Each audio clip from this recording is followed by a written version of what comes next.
All right. Yes, Puget Sound Pythons and Herpetoculture Network. It is still happening, even though nobody's watching it.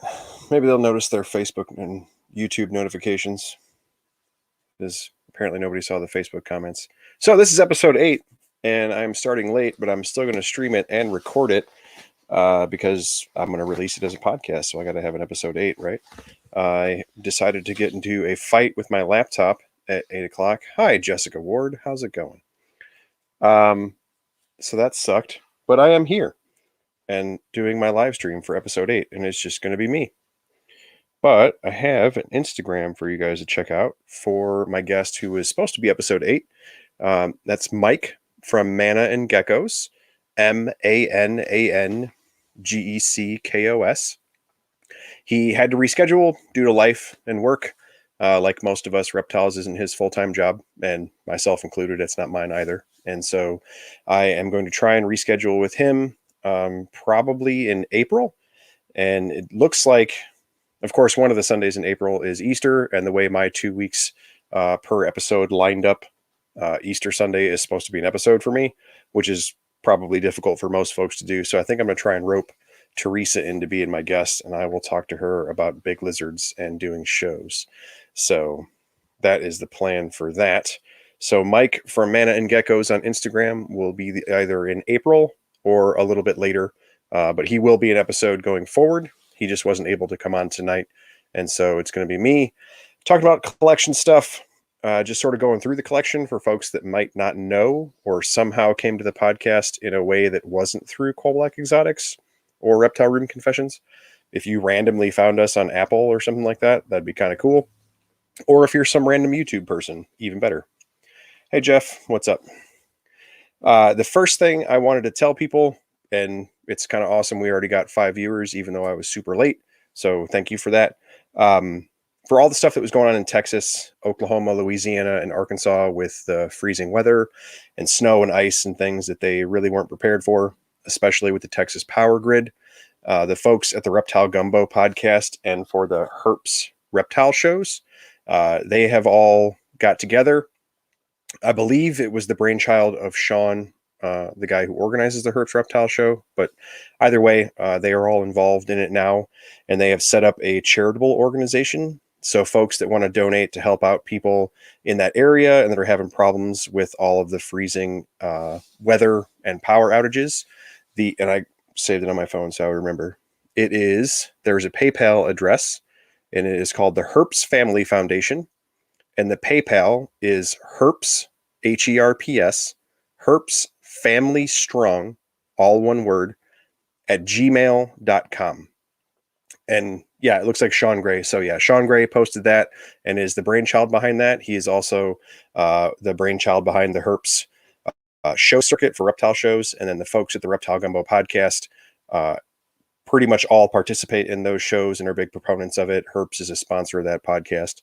It's a really awesome group of people, and the weather really hammered a ton of people in Texas and Oklahoma and several other states. And obviously there's a lot of real life terrible stuff happening due to the weather and just that part of the country not really being prepared for it with all the power outages and stuff. But as far as reptile nerds and our specific issues with heating and cooling our animals and different things like that, if that's something that you wanted to donate and check out, I strongly encourage people to get involved with that.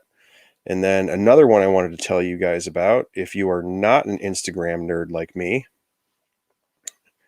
Jeff's on the hunt for a Bigfoot sign, by the way. Dude, Facebook Marketplace.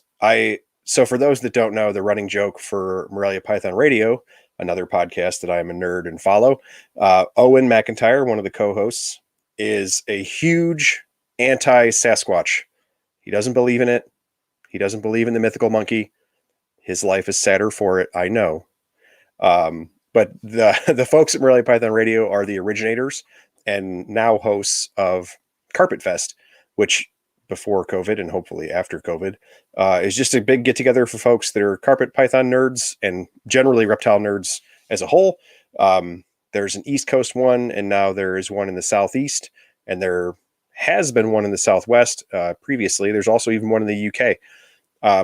They have a Facebook community group, and it's a whole big running joke about Owen He hates the Sasquatch and stuff. So I started making posts in there when I go through Facebook Marketplace, and I found like big big plywood cutouts of the Sasquatch. And then I found a couple of different Sasquatch like yard signs and stuff. And I keep telling people that we need to get it and get it to Carpet Fest somehow. The goal for the cutout for the Sasquatch was I wanted a bunch of people to sign it. And that way he like couldn't throw it away because it would have sentimental value and it would be like a big thing in that part of the community. Well, then he'd be a bad guy. So he just can't throw it away. And Jeff says, oh, there's also a Northwest one, but we're just smaller. That's awesome. I didn't know that. That'd be super cool. And the other thing that I wanted to tell folks, if you are, like I said before, if you're not an Instagram nerd like me, USARC is on Instagram now. It's USARC_official. And then, of course, their website is just usarc.org. And they have currently have a major post going on about the potential Illinois animal ban. In Illinois, the ban that they're going for, this is the second they've gone for it, is specifically animal educational shows or shows in public in general using animals that are not natives. And so that obviously is very important to me because that in the reptile community is what I do along with my wife is shows. So it would greatly impact us. But it impacts tons of different facets of our communities, 4-H, all kinds of different things, because it's one of those knee-jerk reaction things, and it's very poorly written.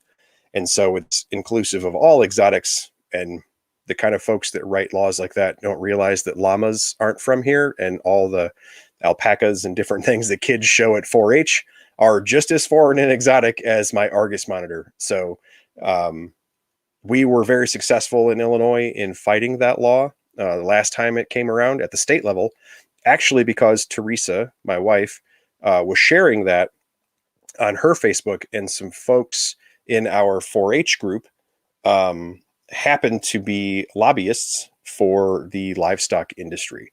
And they got involved at the state level with lobbying, and the livestock folks pretty single-handedly killed that bill in Illinois the last time it was proposed, which of course was a huge benefit to us, having nothing to do with livestock other than my kids enjoy 4-H. But my reptile shows were of course included in that bill. So to see those folks, of course it was a little bit self-serving, they do 4-H and have exotic animals as well, but they fought super hard against that bill, and it was brought to their attention by reptile nerds like us. I thought it was really cool. Miguel, what's up? Good evening as well. They're also currently fighting bans in Florida and a couple other states. And so if you are not a member, I strongly encourage you to join USARC. You can do it through PayPal. You can set up recurring payments, which I thought was really cool. It's only $5 a month to join for the bronze membership. It's super cheap. There's several million people in the United States that have a reptile in their home as a pet, especially when you include your average folks that just keep a gecko or one snake, not the nerds like us that keep a bunch.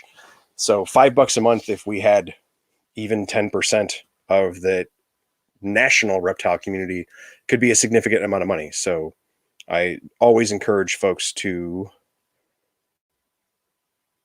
join whenever I'm able. And of course, because it's just me and I'm live streaming this, I'm looking at my phone to make sure I remember all the Instagram pages and stuff I wanted to tell you guys about.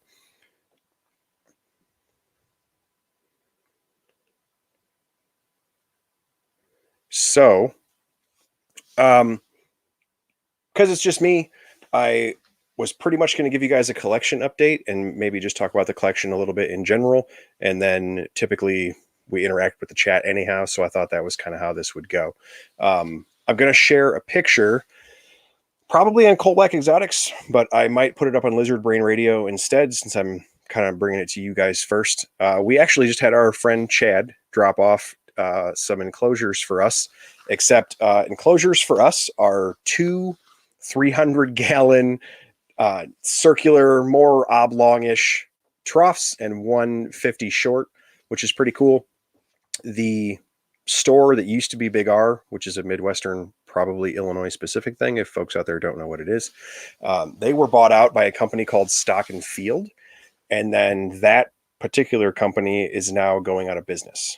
And so if you are like me and want to shop big time sales, they are like 30 to 60% off their entire stores right now. So I got those two 300s and the 50 short. They were all 50% off, which was awesome. So a 300-gallon poly tough tank that is like, I think, basically a 5x5 kind of funky oval.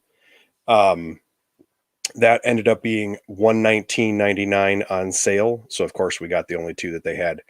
And then a 50-gallon stock tank, which was it's a short one, so it's like the half height whenever you think of the short cut aquariums. It's similar racetrack oval, typical trough thing, whatever. But that was 50 gallons. That was only $30.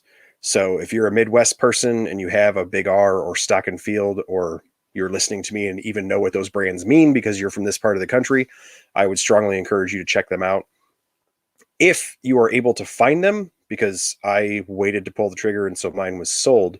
They also have 8-foot circular troughs, which work out to like either 600 or 700 gallons.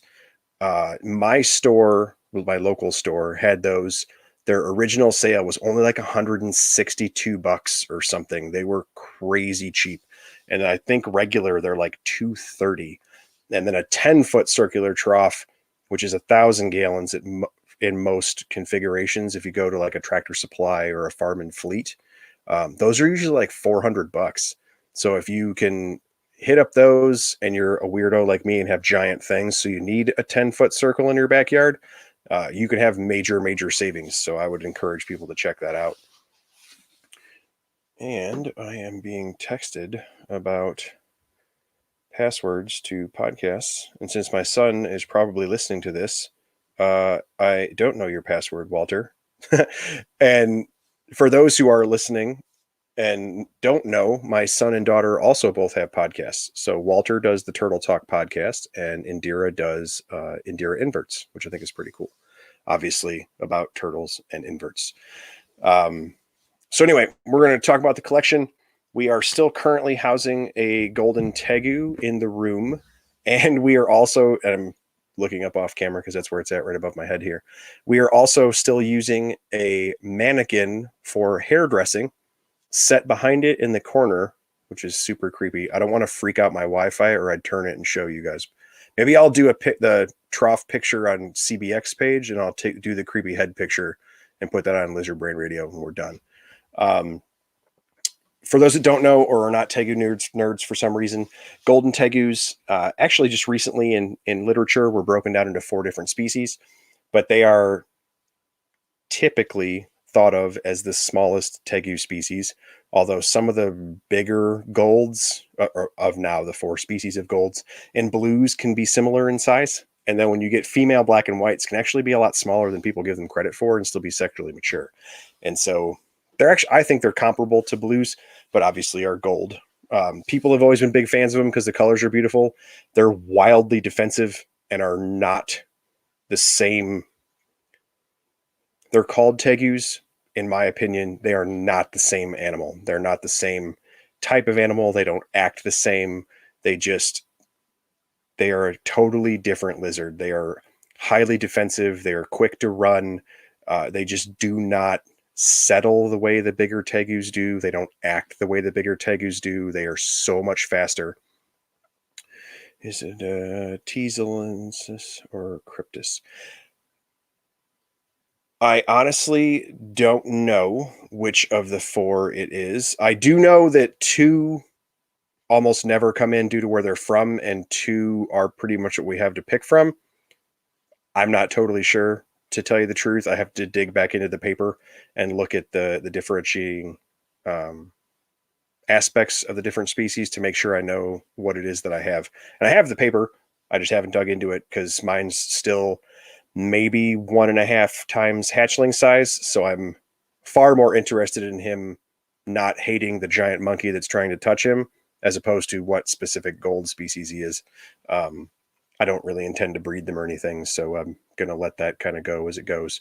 But I will dig into the paper and get everything written down and make my cards and stuff like I always do. And I'm sure I'll make more posts about it because they're fun. Miguel, my girlfriend's gold tegu isn't too bad unless he's hungry. But when she is, she will leave up to take bites. Yes. So Teids in general, Brandon, yes, you were right. Of those are the two species most common, or that's to my knowledge as well. Um, I know the other two. It actually specifically said in the paper that they're very difficult to get to. Almost never would come into the trade. And I get like most large lizards, where they're from, they're either a meat animal or a skin animal. That's true of tegus as well, including and as well as monitors, but specifically in South America, it's very true of tegus. Um, and the paper made mention that two of the species, not really in the skin or meat trade, maybe a little bit for bush meat, they're just hard to get to, so we most likely don't have them. But what Miguel was saying is that his girlfriend's gold tegu isn't too bad unless she's hungry, and then she'll leap up to take bites. So that's what I mean when I say that golds are drastically different than blue, black and white, and red, right? Even if you want to get to blues and black and whites being subspecies or whatever. Teids as a whole, right? It's like a couple of hundred species, and they just happens to include tegus, right? Teids as a whole are mostly swift type lizards, right? And so my thought process is, as I look at these, especially now that they break golds down into 4 species, because there we go. Now I'm not eating the microphone. Because as you look at how the 4 species kind of go across South America and where they're segregated out into their different biological niches, they do have overlap with some other tegu species, but you can almost see, right? So my very young gold tegu that I keep pointing to and you guys can't see, so that makes no sense. That is clearly a swift, right? Huge middle back toes, big long floppy back feet. The thing runs like its tail is on fire. Like swift, it's literally in the name. It's a tiny, very fast lizard. And it, to me, again, there's zero scientific basis to this whatsoever. I'm just a lizard nerd. To me, you can look at a gold tegu and it's like, oh yeah, well, if a swift, like a fence lizard, got the size of a blue tegu, that's a gold tegu, right? Got a kind of fat, roundish body, little stubby face, serious teeth, and then it runs like the devil himself. Like, okay, well that's you just described a gold tegu, right? So it's a little bit skinnier, faster blue tegu with prettier colors. Like I think that there's a very good chance the reason that we are not successful, quote unquote, taming down gold tegus in captivity is, for one, it may not happen. When you talk about swifts and fence lizards and things of that nature, you're talking about animals that are kept like day geckos, right? You, in our case, swifts and fence lizards, when you talk about stuff in the United States, you typically think of the American Southwest, quite literally on a fence post or on tree bark or what have you. And so you would set up an enclosure, mock up a cool, like fake fence post thing, some little Southwestern scene in the background, sand on the bottom, and then you don't touch it. Like, it's just cool to watch them do their throat display and show off for the girls, and you see the blues in different colors. It's a fence lizard, right? It makes sense that you set it up like something like a day gecko and then just never touch it. The unfortunate part is now you're going to talk about something the size of a yellow tegu, and maybe it's just a really big fence lizard. It's a really big swift. So what we should be doing is setting up an 8x4 enclosure and just letting this thing run around like a madman, chasing bugs and eating pinkies and stuff, and not really fool with it other than that. And that sucks. I understand, because I love tegus and I like taking my giant black and white and his big fat jowls, and he sits in my lap like a cat. I don't currently have a red, but I've seen people do the same with reds. Our blue is a little bit of a nutball, but that's more a hormonal thing. As it goes through the seasons, looking for a lady friend, doesn't have a lady friend, gets a little upset about that. It's kind of a snot. And then that passes, and he goes back to being cool. Kind of like Miguel was saying, though, when he wants the food, it's time for food. It's not time to be fooling around. But otherwise, a little bit heavier bodied, not still quick in those short bursts, similar to a yellow, similar to a swift, similar to those lizards, but not like the sustained. Like we had previously had a yellow for years and years and years. And honestly, to get it to interact with us in a way that wasn't defensive, I would let it out in our facility and I would just let it run and do whatever it wanted. Run, jump. We have 2 church pews that we set up that we can put kids in and kind of just group them together and teach and do some different things or what have you. But it's the old school church pew. So it's got that scratchy carpet, which is great for lizard feet. They love to just dig into that and shoot down the whole 12 feet of it. Right. So, I mean, I would just set it down and let it go. Do whatever you want. Run, jump, be crazy, be a lizard, throw some roaches on the ground, let them chase it, and, just do lizard stuff. And then when it was tired, it would just kind of walk around, maybe walk up to you, sit on your shoe, like, yeah, I'm done now. And you could pick it up, set it back in, take a drink of water, burrow down, ignore you for the rest of the day. It just wasn't, and I don't think is the kind of species that's going to be fat and sit on you like a black and white. It just doesn't seem like it's going to work out that way. And then Brandon said, is it 4 or is there 8 animals in the Tupinambus family? So I would have to go back to the paper, and I should have done that before I logged on to talk to you about the same species. I'm sorry. That particular paper, I believe, was still referencing black and whites and the bigger, quote unquote, bigger tegus as Salvatore, and was specifically talking about the 4 gold species as Tupinambus. So I'm going to have to read further into that, because I know at one time we were going to switch everything to Tupinambus and drop Salvatore. But then this paper is recent and current, and it was referring to the other species of tegu as Salvatore specifically, and saying Tupinambus for the 4 golds as it split them out. So I'm going to have to read further into that. I didn't finish the paper yet. So I think there's going to be some discrepancy there. And I would agree with that. I know that it's a big thing to advertise like purple ice tegus and all the crap where people cross blues and reds and stuff now. So there's definitely something going on there, and it would make sense if they kept all that Salvatore. But I know this paper specifically listed the 4 golds in Tupinambus. So I'm hoping that research continues with that. I would like to see it, and I would think that there's some interest in the academic community, especially if the paper was just recently posted. Clearly someone got funding for the project. So hopefully it continues. Alex, even a lot of the black and white tegus you see, most of them are lean in the wild. My female black and white can bolt when she sees food, compared to an overfed one you see in the groups and whatnot. Yes, absolutely.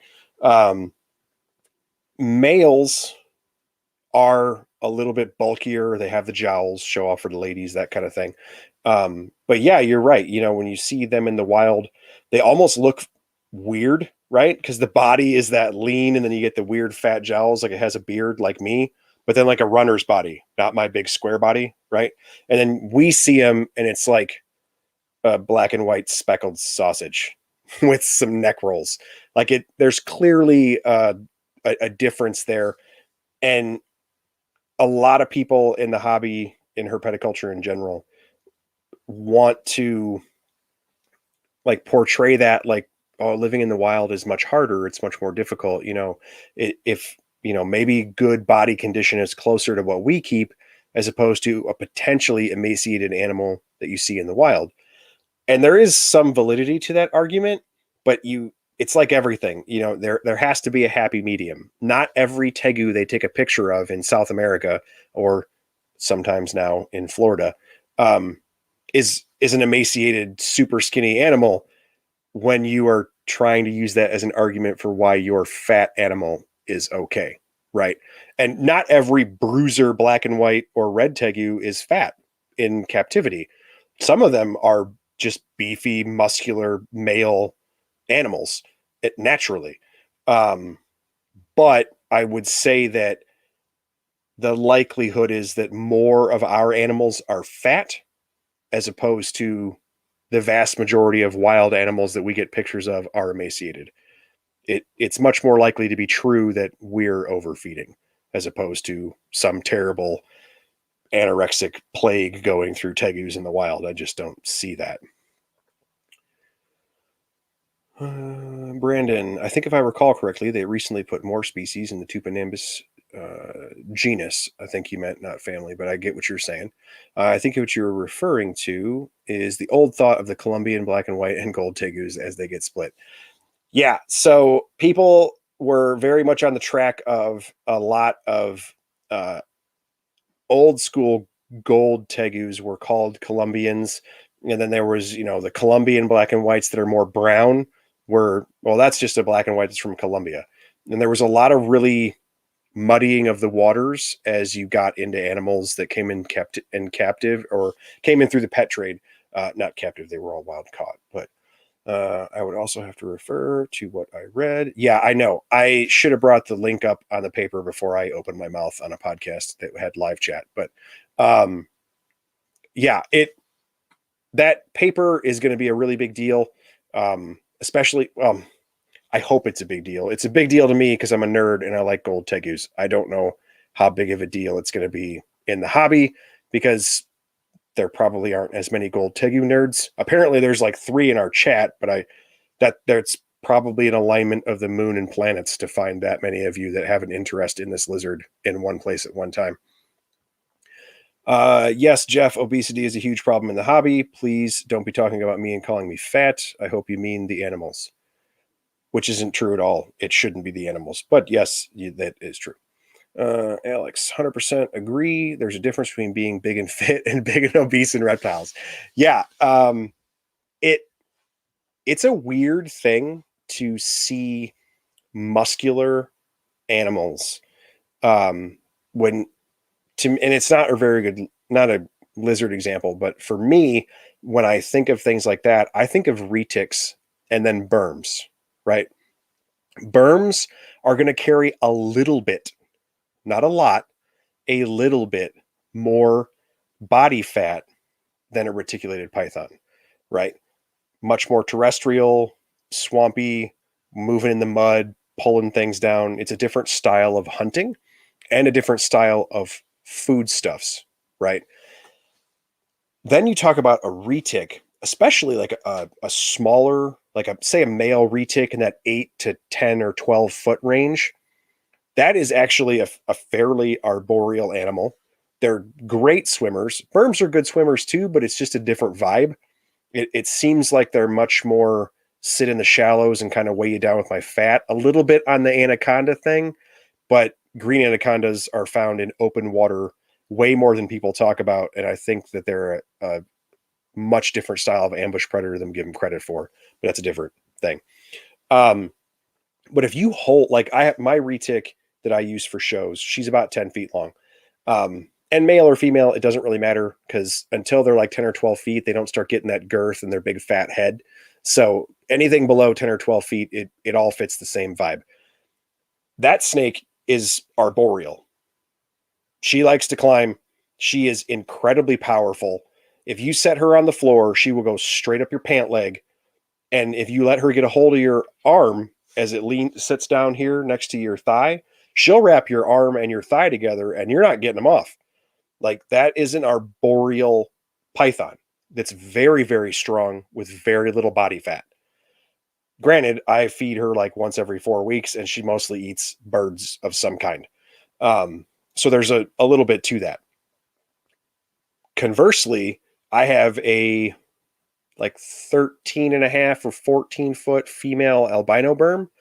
And there's some credit to be given to breeding nonsense and inbreeding with lineages for albino berms, which is a kind of a separate subject. But that animal similarly gets fed every 4 weeks.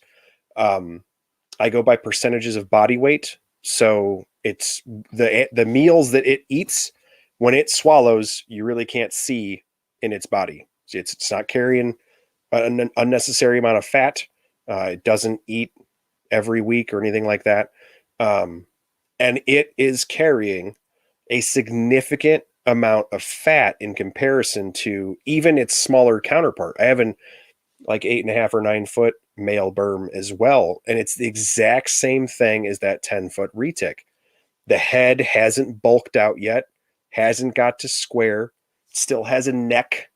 It looks like an arboreal animal. Now, the male berm doesn't climb nearly as much as the retic does. He will a little bit.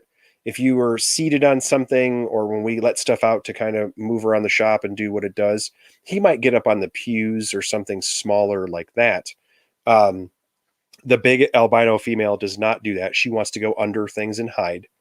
And then you have that retic, that animal is going straight up on top of the iguana enclosure. It's arboreal. Like that, it's a muscular animal. And it's just a weird thing to see. For a lizard's examples for us, we like our green iguanas. And actually, and my Argus and my water monitors are both the same way. They're powerful animals, especially when you get into the tail and the haunches for lizards. Obviously our Argus tripods all the time, a 40-inch plus lizard that tripods when it weighs he probably weighs 18 or 20 pounds. His tail's thicker than my forearm. Like it's a powerful muscular animal. But then when you feel his sides, unless he's being fat and has eaten a bunch of eggs or something, like he's got pinchy skin. He's a monitor. He's fairly thin in the midsection, not carrying a lot of fat. But then when you get down to his tail and his back legs and a little bit up here in his shoulders where he pulls into dig because he's constantly tearing up his enclosure. You can pat him like a dog, like thump and pet him. Like when we scratch him, if he's got a little bit of dry shed or something. And I treat all my iguanas the same way. The water monitor, the Argus, rhino iguana, the 2 green iguanas, I don't care. I literally pat them like dogs, right? Especially front shoulders, like that big upper, scratch the iguanas behind the ear, things like that, and like actually pat them. That's physical interaction with them. That's a muscular animal. If that water monitor, especially my water monitor, when he grabs things, and of course this is going to go on a podcast so nobody can see the stupid hand movements I'm doing on YouTube. He literally, like I fed him a Dungeness crab from the grocery store, I don't know, like a month and a half ago. He quite literally grabbed it and you could see him fold his claws in like a person making a fist and just like smashed his face into it. Like there's a lot of muscle behind that. And then, but the same way, in between meals, when you just kind of wander around doing lizard stuff, he's got that pinchy old man skin along his sides. There isn't a lot of fat. He doesn't have a belly or anything like that. All of my animals have bellies when they eat. And, he ate like almost that entire crab, just wrecked the whole thing. And then he had his little food baby going on. He bassed, burned it off in like a day or two, and then had pinchy old man skin.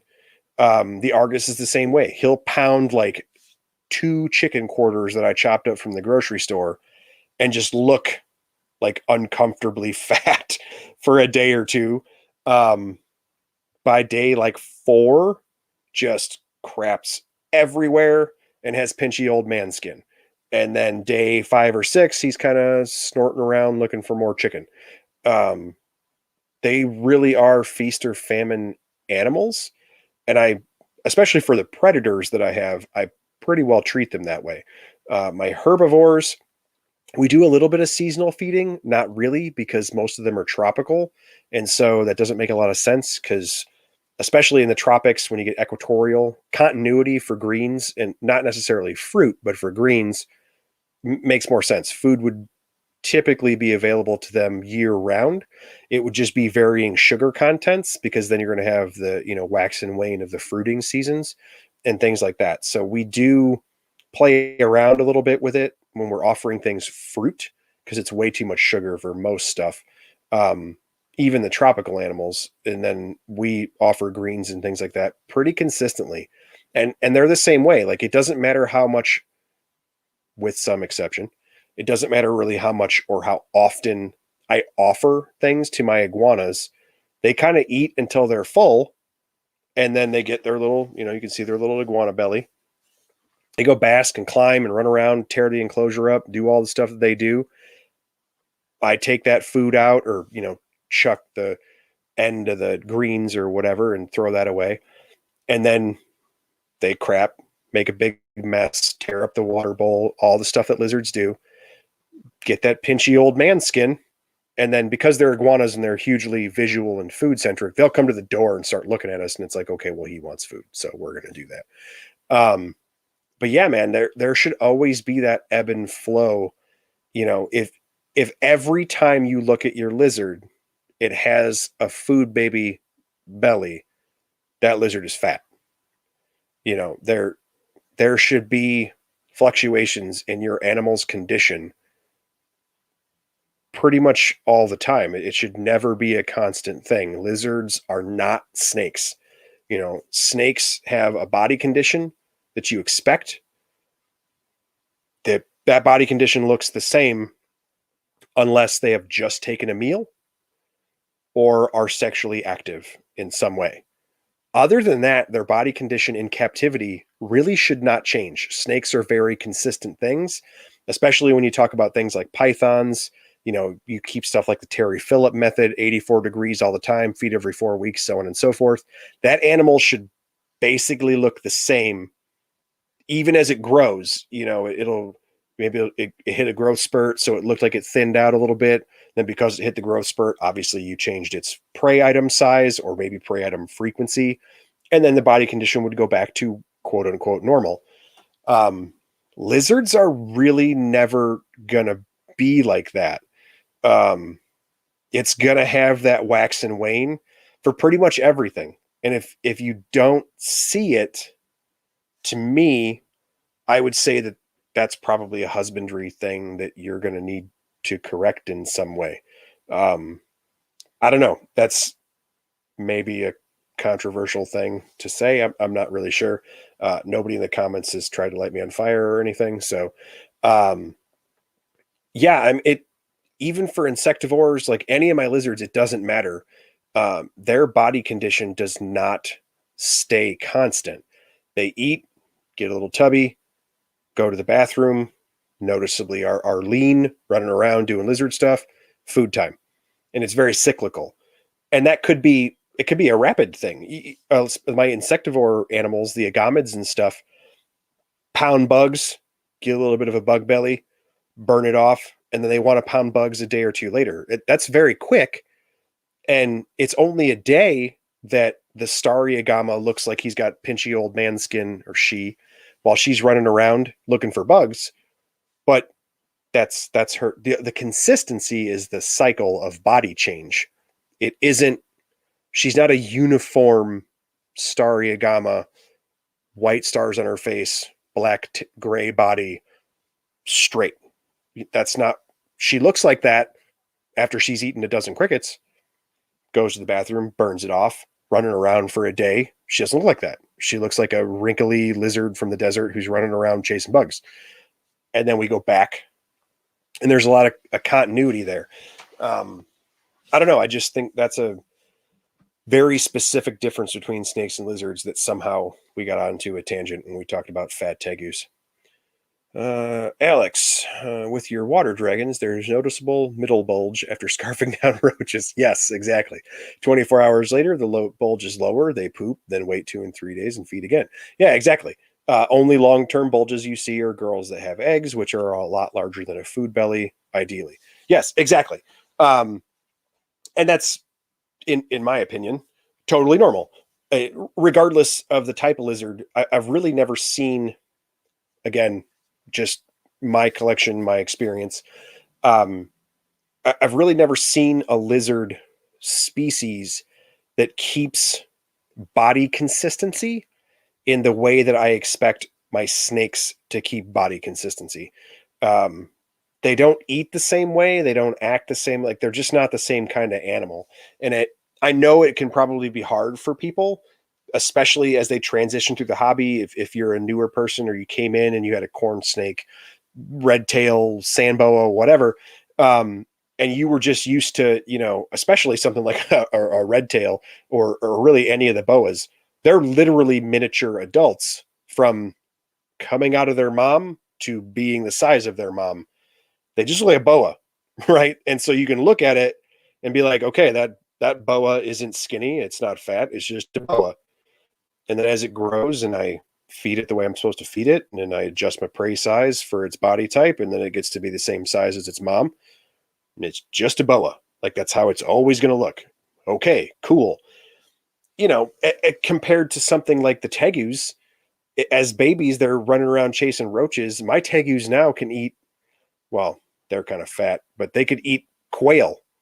That's just not the same thing. Like you're not going to see the same body condition because they're not even from young to adult. They're not even acting the same way. An insectivore animal versus a full-grown black and white tegu, which is just a scaly raccoon, and it'll eat anything from strawberries to turkey legs, right? That's nothing like an insectivore.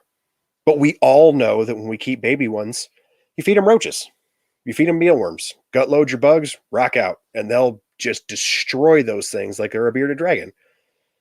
Then as an adult, they would eat a bearded dragon. Like it's just not the same even lifestyle when you compare the animals. So you're never going to see the body consistency. So yeah, that was a giant rant about fat tegus and body consistency in lizards. But now that most of you have figured out, I keep a ton of giant lizards in our collection. The collection is actually really diverse. We probably have, I would say, between 100 and 125 different animals in the shop, maybe more.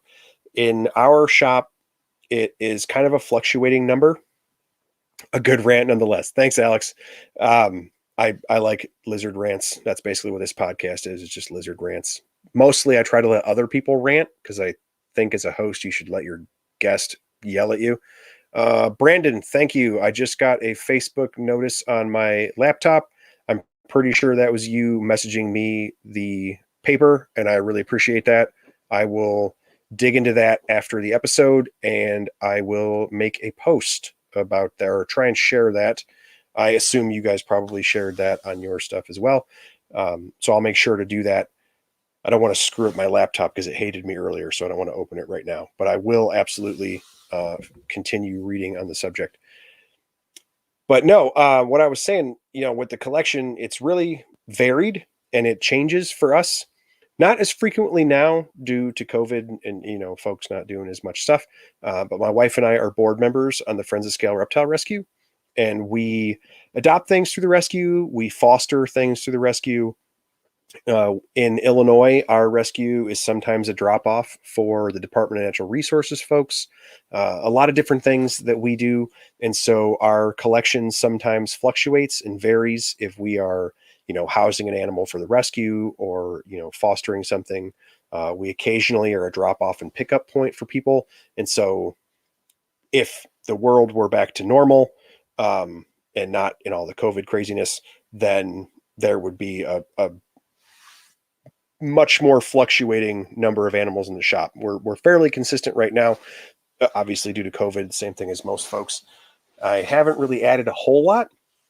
I added that gold tegu specifically because my wife is a huge tegu nerd and we really like large lizards, and I dearly want a gold tegu that doesn't hate me. And so I've kept, my wife and I, we kept one through the course of its life, and it came to us not so great and had a little bit of vet care while in our care and had some issues related to its previous life. And we kept it. It grew up, got old.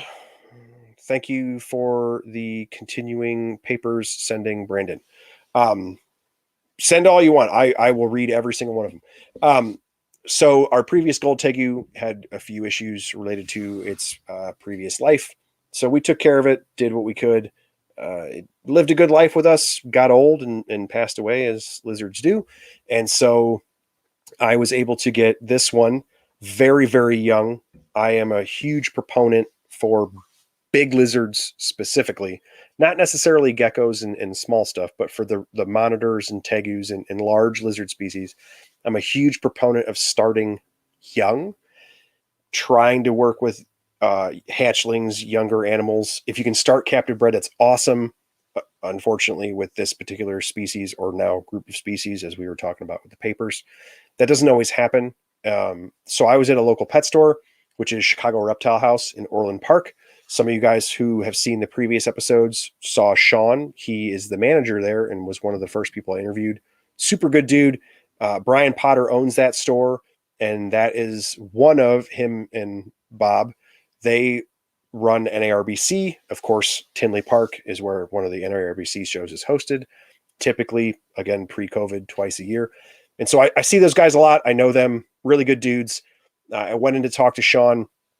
He showed me that. I was super stoked to find it so young. Our gold tegu is body-wise probably the size of a leopard gecko.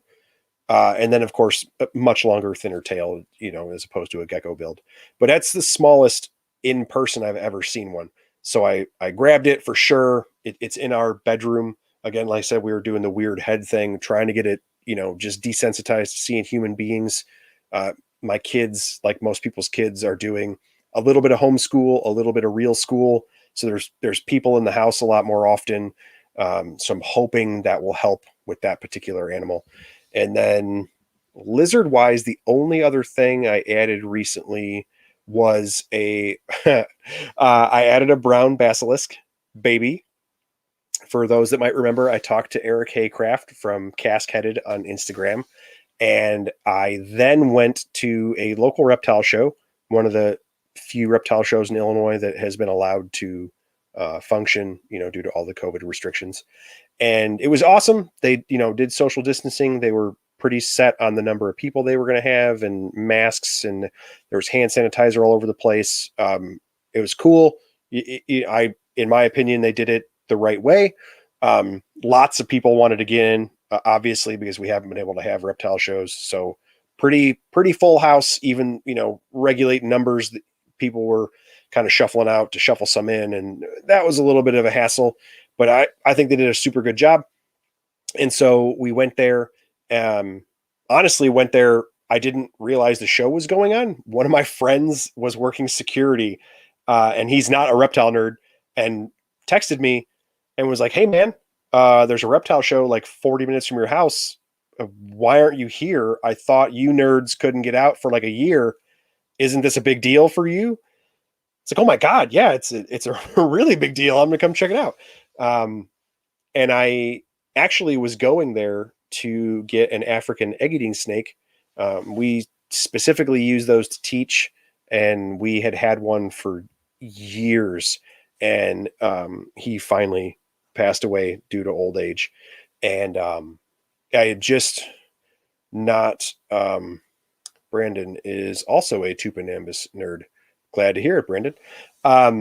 So yeah, I was trying to replace our African egg eater, and I had, after he texted me, of course, I immediately check out Facebook, look at the event, see who's going to be there, and there were some vendors, and so I was like, oh man, I got to go, got to check it out, and immediately got my snake, and of course, I got a window shop, I got to check the place out, and there's a brown basilisk, or the striped basilisk, just not the bright green one, the other one everybody thinks of.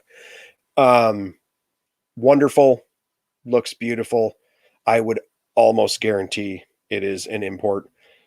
And I cannot help myself, and I'm a nerd, so I bought it.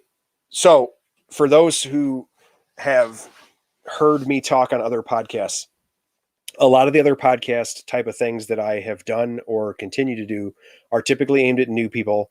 And I think it's super hypocritical of someone like me to be on my podcast right now, talking to all of you and telling you I just did an impulse purchase, when I pretty regularly ask people not to impulse purchase things, because we are members of a rescue. And a lot of the animals that we get in are impulse purchases that people are not able to take care of long-term, and then they turn them over to us. Hey, Bill, which expo was it? Colin, it was at the Kankakee County Fairgrounds. I don't know the lady's name who ran it, though. I'm sorry. But it was at the Kankakee County Fairgrounds here last weekend, I want to say. Just recently. According to my friend who did security, it was the first time they'd done it there. I believe the company that does the show might be the folks that do it in Indiana. And then maybe this was their first time coming over here. Yes, on Valentine's Day. Yep. I think that might have been their first time coming over here. I'm pretty sure that's what he said, but I'm not totally positive. So anyway, impulse purchases. I just interviewed Eric. I'm a nerd for those kind of animals. And so, yes, I bought it after seeing it at a table when I did not plan to get that animal when I went to that reptile show. Now, the caveat to saying that is, and I actually had somebody ask me about this in a Facebook message, so I'm going to clarify that as more as well. You guys hear me talk about my shop and facility.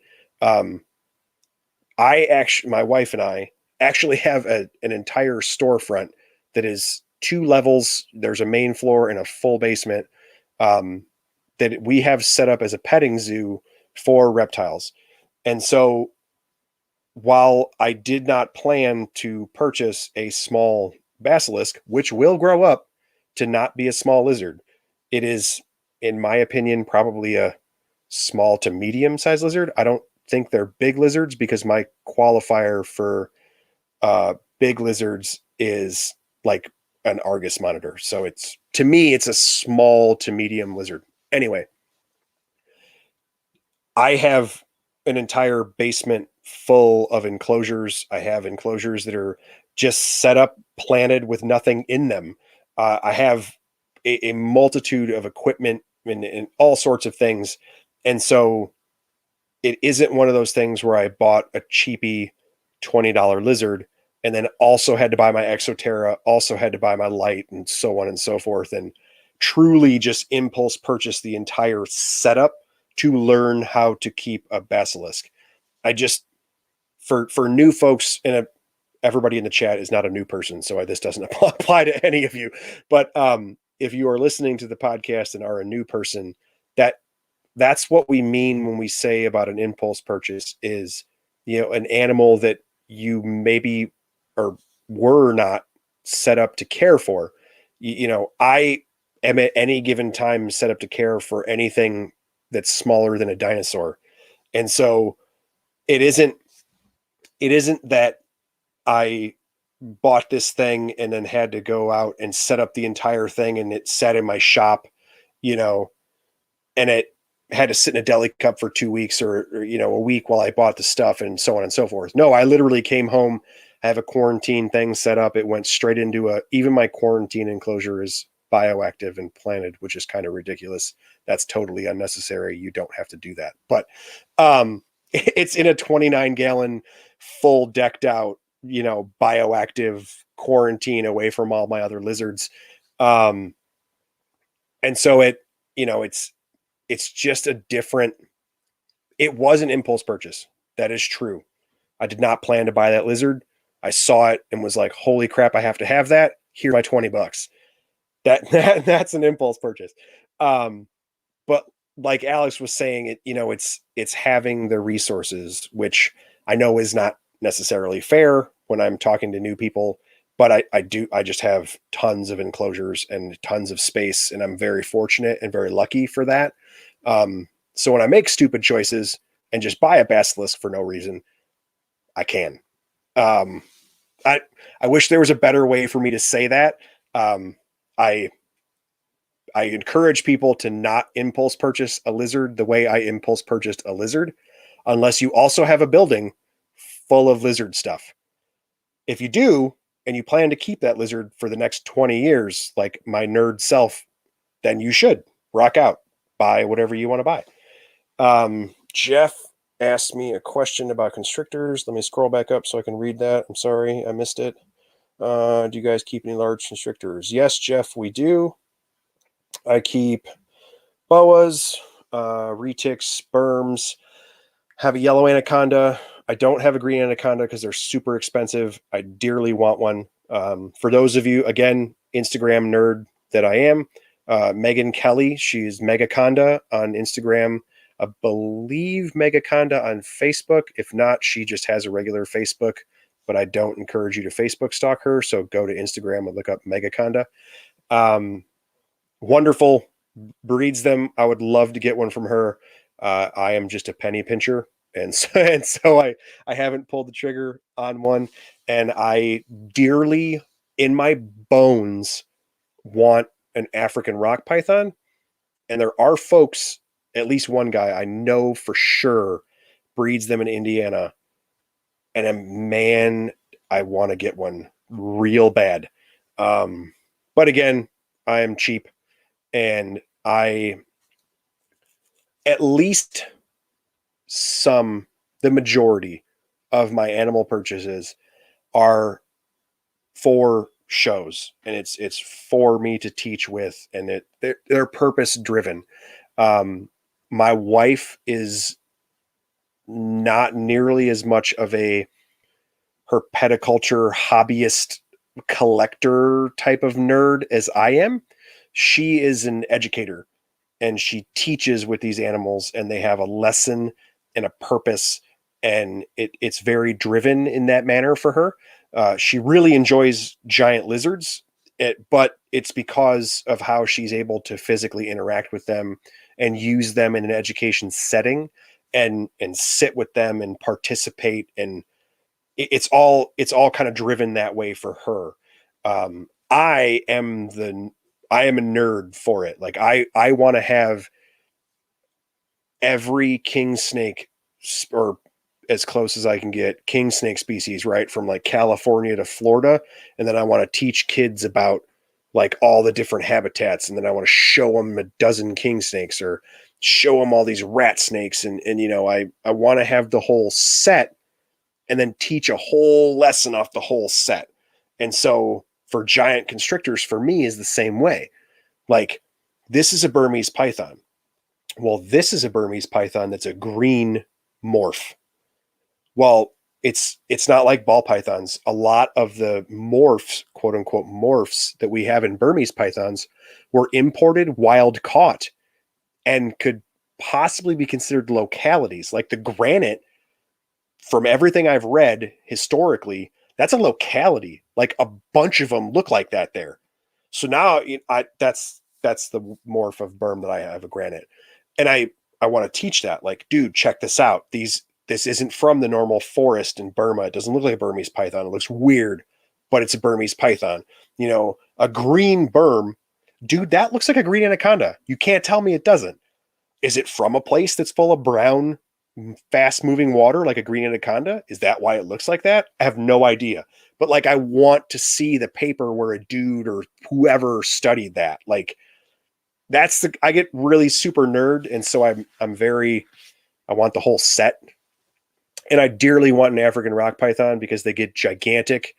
And in Africa specifically, we've all seen, old pictures and videos and stuff. Like, they straight up hunt big animals. They're much more like retics. Like, we're going to go get a deer out of the forest. Like, it's a big old legit snake. And I just recently saw a parthenogenic clutch. So that's even more insane. I love parthenogenic stuff. I did my senior thesis in college on parthenogenesis. For those who are wondering, the title was called A Woman Needs a Man Like a Fish Needs a Bicycle. I thought that was pretty funny, but that's me. Hi, Victor. How's it going? Jessica, Impulse bought a frilly in August in much the same fashion.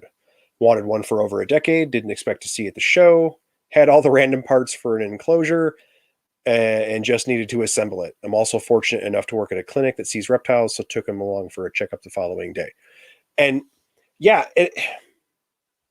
there are those very special circumstances where, it's your bucket list species.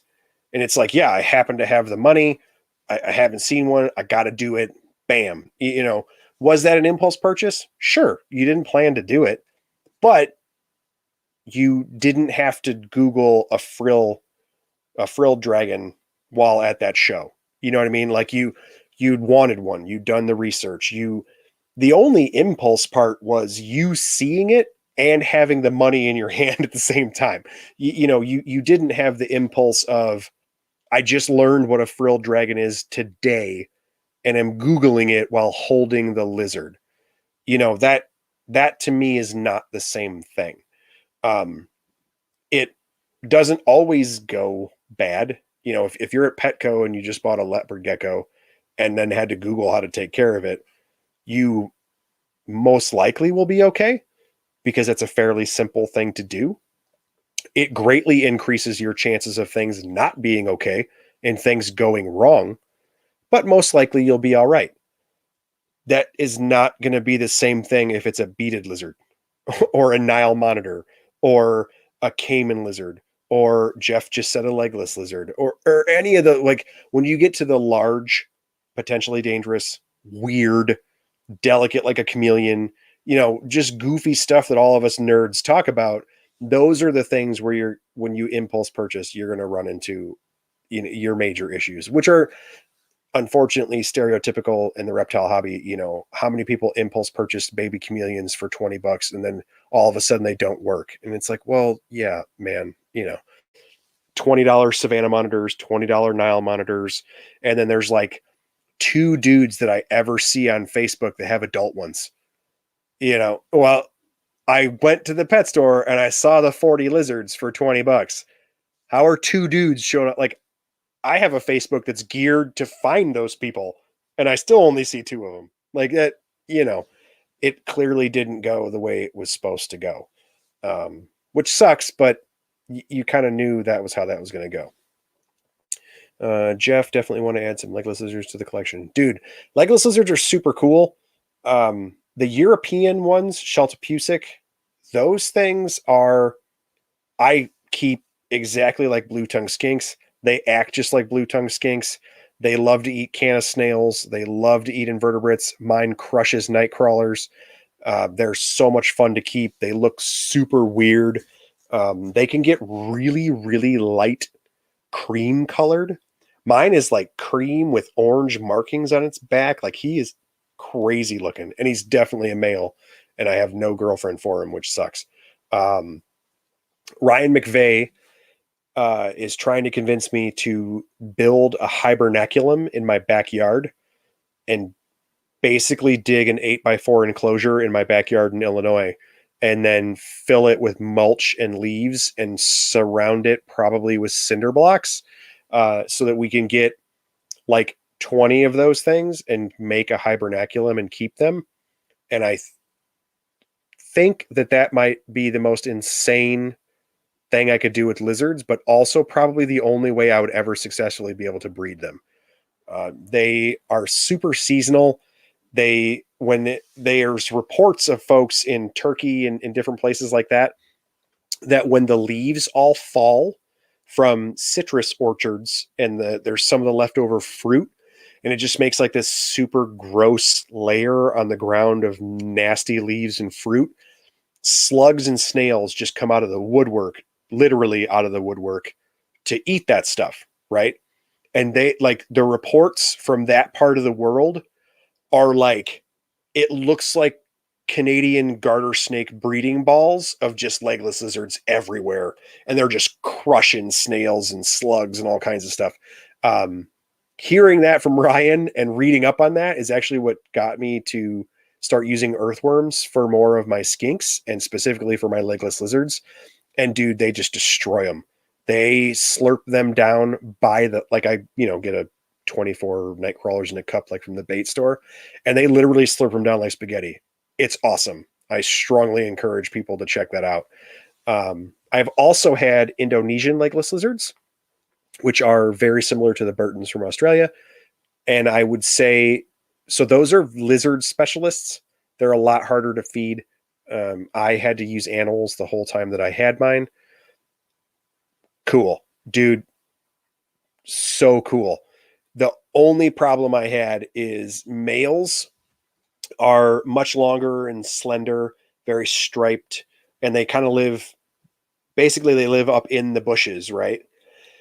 And then from everything I've read is females are monotone. I had a red one, which was more like a brick, and a gray one. And they like to chill out in the grass and stuff at the base of the bush. And they each ambush lizards in their respective habitats, right? And so my thought process was I wanted to keep them together and have an enclosure large enough that the male would occupy his space and the female would occupy her space. And then I had a spare female. And so I was going to try and do 2 enclosures, and that way he could have 2 lady friends, and maybe, we could try to get something going. And the gray one was cool. Like, you could, within reason, you could sort of handle it. And I'd let adults hold it occasionally. I wouldn't let kids because their tails are super breakable. But that red one was a straight up velociraptor, like ambush predator, man. And so and it sucked. Like, I came in and we just did a cohab episode on Reptile Room Confessions, and I didn't bring this up as an example, and I should have. My male was living in the fake bush thing that I had made, and he must have come down to like scope it out, and she smoked him. He was 2 or 3 times her length. There's no way she could have ate him. But he came by, and she was in that mode and just smashed him. And for those that don't know, lizard eaters. So, thank you, Brandon.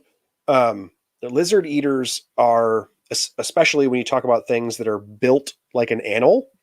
So when you talk about legless lizards, they're kind of grouped out, right? So glass lizards and things that you think of from the United States are very similar to the small skinks that you think of from the United States. Head structure, body structure, it's all very similar. You just quite literally fold the legs in, and you would have the same animal, right? A Sheltopusic, or a European or Russian legless lizard, it's just a big skink, right?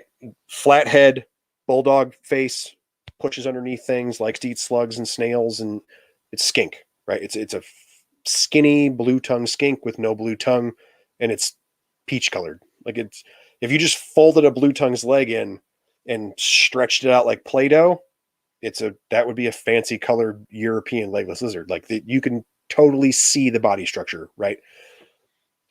European legless lizards, to me, are stretched out anoles. Okay. Very pointy face, no dewlap, obviously, but when you look at them, you could see where it would go. They're clearly very similarly structured animals. So they eat in the same way, right? An animal's looking at a bug, and let's go this way so you guys on screen can see, and no one at home can see. I'm just making a hand puppet, and they just chomp it, right? Animals jump out and get bugs in one big shot. And sometimes if the cricket or roach is too big, they chew it up a little bit. But what they're trying to do is one big shot, right? They're little lizards. They jump, they get it. Indonesian legless lizards is just a stretched out anole, right? It's the exact same thing. So we got 2 little hand puppets, and the first one to smack the other one wins. And they almost always, I never had a miss, man.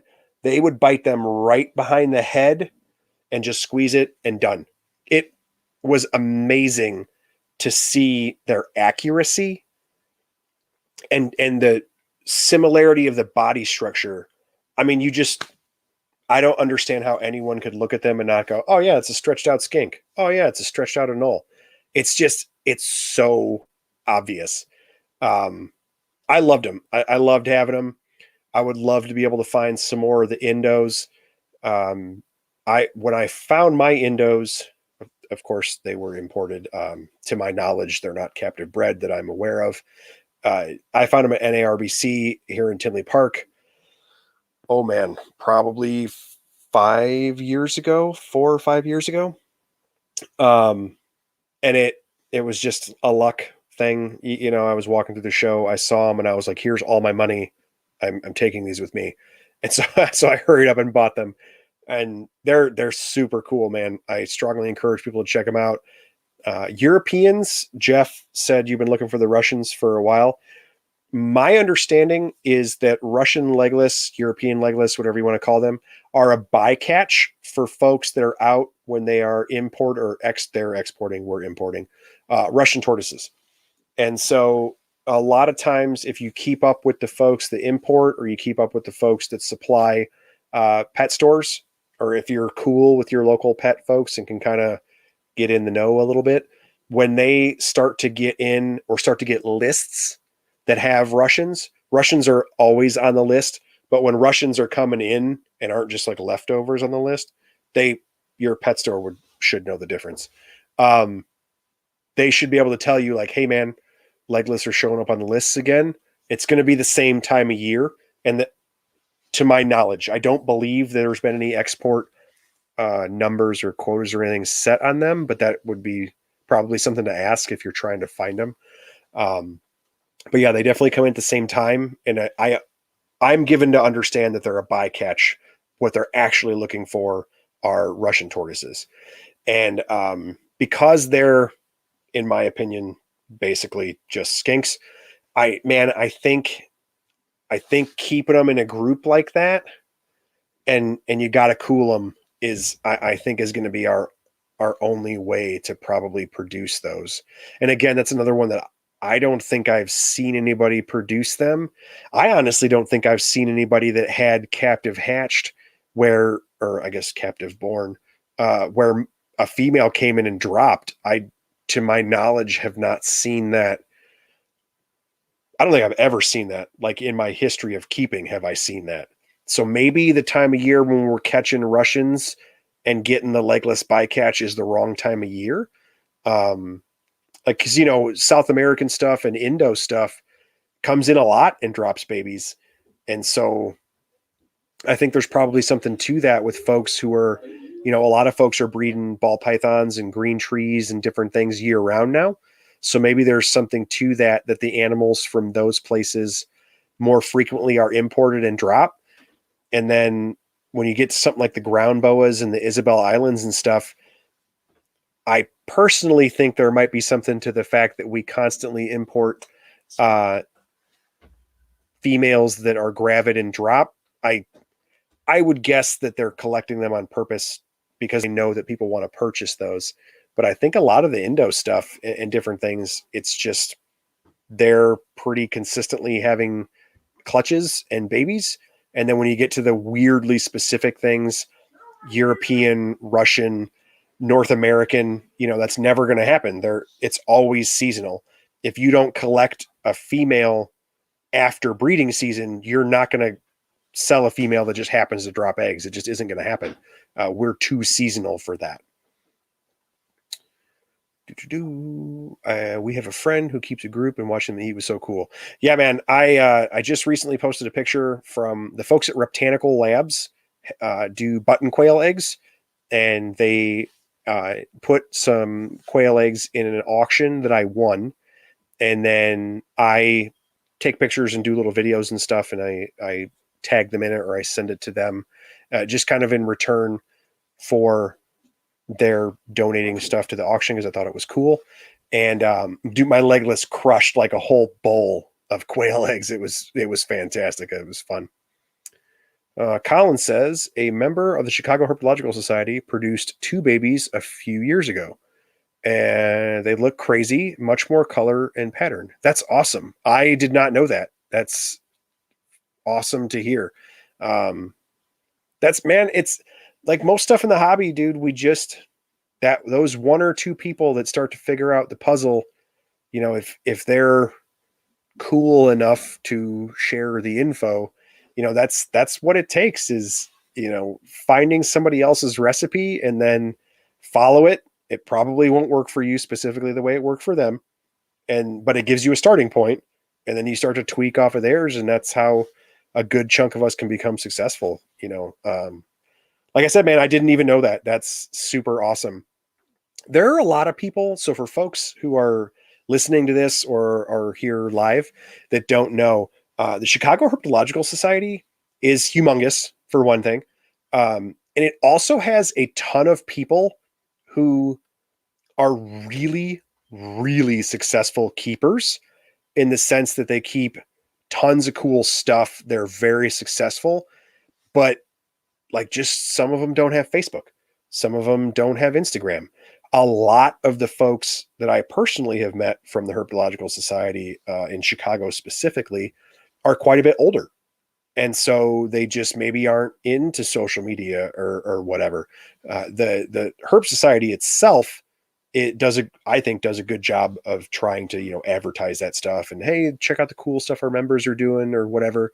But it still is like an old school enough organization that you sort of just kind of have to know a guy still to see the cool stuff that he has. Cause you can't just show up to his house for one thing. And if you don't go to his house, he's not going to put it on Instagram. And so it does make a little bit of a barrier to entry kind of thing, but there are some super successful people floating out there in the world that just don't happen to get on Facebook a whole lot. And then Colin also said that, dude, of course, Bert produced stuff like that. Bert produced everything that's cool.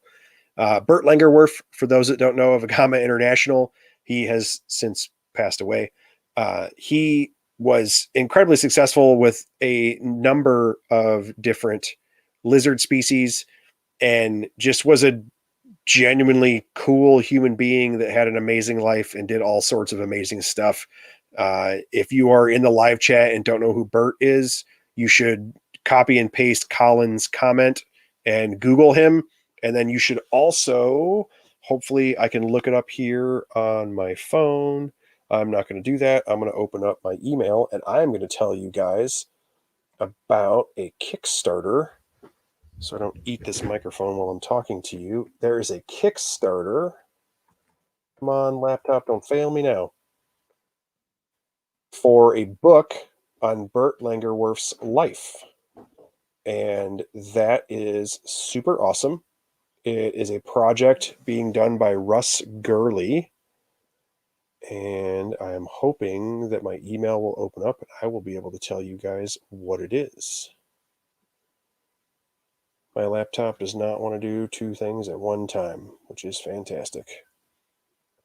So, because I can't do that, for those who are going to listen to this in podcast format, and for everybody who is chilling out here in the live chat, go if you want to, go to Kickstarter and search Russ Gurley or search Lizard Man, either one, and it is a project that is going to be a 2-volume set of books about Bert's life. I have already backed it. I think it's amazing. I cannot wait to see how it turns out. I'm not sure if folks can still get in on it. I think you can. I don't totally understand how all the Kickstarter stuff works, but as soon as I saw it, I sent Russ money through Kickstarter because it's amazing and stuff like that needs to be supported. And I strongly encourage you to check it out. Lizard Man, thank you, Alex.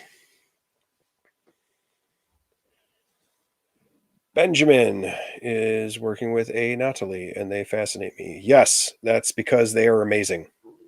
I strongly agree. And Brandon messaged me all sorts of stuff about Tupinambus, and I will put that on the Lizard Brain Radio page as soon as we are done here so that you guys can see it as well. Colin, I did not know that Brian had Bert's Tegus. That's super cool. So, for those that don't know, some of the people in the chat that are commenting, we all live in the Midwest and know a bunch of the same people. That's another thing that you guys, for those of you in the live chat, I've seen you in other social media aspects, or I personally know quite a few of you. But for those who are listening to the podcast, man, you got to get into your herp societies. You got to check it out. There are some of the most successful, obscure people in the country are just chilling out in your herp society and you don't know because they're not on Facebook or they're not on Instagram. I will say a lot of them are probably old school. So it's one of those things where you're going to do a lot more listening than you are talking, but I personally think that's awesome. And I love to listen to those dudes talk. I love to listen to the old school people talk. Even people, who I've been interviewing, that's part of the reason that I've been interviewing the folks that I have, is they have so much more experience than me and different experience than me. And I just want to listen to them talk and tell me about all their cool stuff. A big part of the interviews so far, and going forward, I'm sure they will be as well, of course, is the stuff that they're working with now, because that interests a lot of people. Is, hey, what are you doing? Like, what's new and cool, and the fun things that they're doing. But man, so far, everybody that's talked to me, it's all the crazy stuff that, like, oh yeah, back in the day when I had all this insane stuff, or you know Frank Payne was talking about working at a zoo and like all this different things. And, Eric Haycraft was like, yeah, I grew up talking to a bunch of curators and all these super famous people. And you're like, what? Like, man, there's a wealth of life experience and reptile experience floating around out in the ether. You just got to find them and talk to them. And your Herp Society can be a really amazing way to do that. We're very fortunate in the Midwest. The Chicago Herp Society, the Madison Area Herp Society, like those two groups encompass basically every level of keeping, from brand new people who don't have reptiles in their possession yet to zoo directors. Like, literally every aspect of the hobby is covered in those two herp societies, and they're both within like 2 hours of my house. So we're super lucky, but I know for a fact that there are herp societies all over the country that have maybe not the same number of people, but absolutely the same diversity of experience. There's tons of old school people floating around all over the place. Historically, it was, American Southwest people, Texas people, Florida people, and then they sort of scattered to the rest of the country, more based on zoos back in the day, right? 50s, 60s, 70s, golden age herpetoculture keeping American colubrids. That was kind of a smaller group, but they are scattered out there.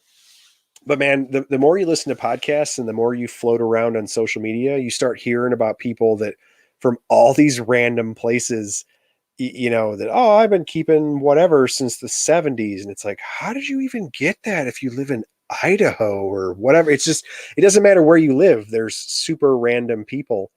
You just have to find them.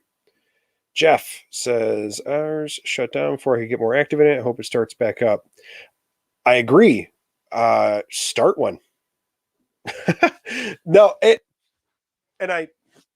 that's totally a life circumstances thing. So not everyone can do that. I understand.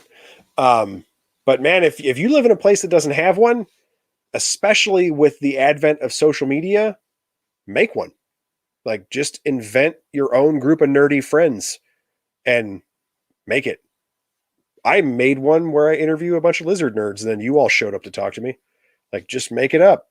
This isn't a herp society, but I can guarantee you that from the names I recognize in our live chat, there is an amazing amount of experience just chilling on YouTube and Facebook with me right now. Like, you could ask these people any number of lizard questions, and if I don't know the answer, somebody in this chat that just from the names I saw scroll could answer basically anything. Like, that's a real thing. You got to put it out into the ether, pull a Dumb and Dumber, sit at the bar, put out the vibe, see who answers. Like, I mean, a bunch of really cool people might answer. They did for me, and I don't think I did anything particularly special. I still enjoy keeping Carolina anoles and arboreal alligator lizards. Benjamin, dude, I'm telling you what, anoles as a group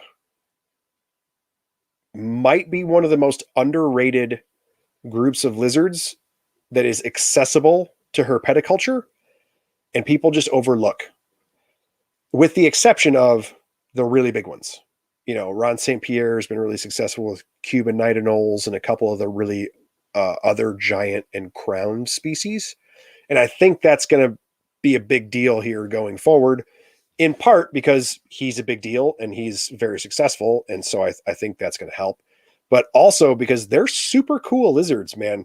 Like, even like Bahamas and regular old green anoles, if you set them up in an enclosure that was planted and nice and just watched their social interactions, that's cool. Like, I think that's fun. Like, I think a 3-inch bright green lizard with an orange dewlap, like losing his mind trying to get his girls in line and chasing bugs, like, that's cool. Like, that would be an awesome thing to see.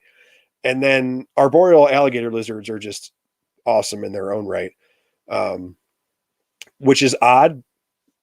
Not that they're awesome, but it's odd because the keeping of the two lizards couldn't be more different. An arboreal alligator lizard to me is something I'm keeping singularly in like a specifically set up habitat to watch, how it climbs and uses its tail, and I just want to watch that animal go through its life. And then the anoles, I want to get a group of them and watch a male try to like deal with his harem and go through all this crazy social stuff. Um, yeah, that's two totally different, I guess, styles of, not even really styles of keeping, I suppose. It's just two different styles of interest or why you would want to keep those lizards. Um, but yeah, you just listed off two lizards that people, other than Abronia, I mean, does it comment on the Facebook page when I post the episode if you have ever even seen or knew about US native alligator lizards? Did you even know? Other than Abronia, did you guys know that we have ones that look just like it but are brown and just as cool with prehensile tails? Like, you have a person in the chat right now talking about enjoying keeping something that I would bet a lot of people didn't know was even a thing. Like I said, man, and just find your group of nerds and they'll come out of the woodwork and talk to you about cool stuff. I accidentally got a green anole, so here's a beginner question. Are they happy to be kept singly, or do they do better in pairs and groups?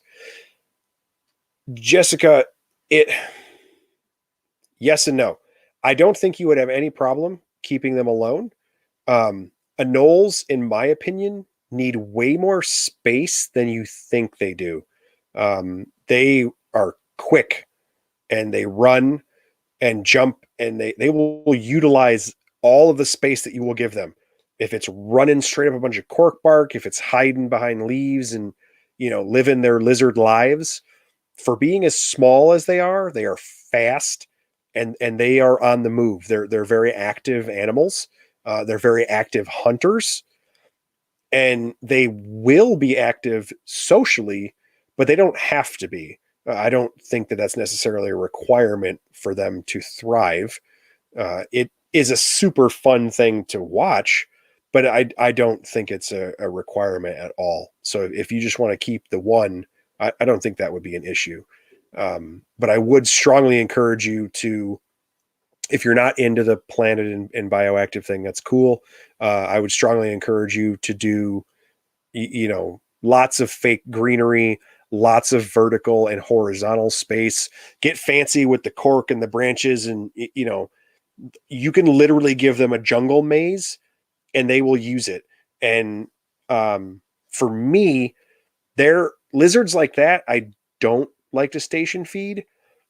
I just want to let bugs go in the enclosure, and I want to see them do what they do, because they're going to run and jump and ambush, and those are the things you want to see. They will, my night anoles will sit and eat out of a bowl. They'll eat grub pie and things like that. They'll station train. I've never had an issue with that. But man, seeing a night anole jump off of a cork bark through a plant to like face bomb a roach, that's super cool. And even a green anole doing the same thing to a cricket, I think that's cool. Like, you got to sit a little closer, but what's the difference between that and a velociraptor in Jurassic Park jumping on a dude and eating it? Like, it's the same thing. Like, you just have to sit and watch and enjoy the experience of it. Like, I think it's super cool. I wish more people were into lizards you didn't have to touch. Um, and I get lizards that you touch and hold because I got a bunch of them and they're fun.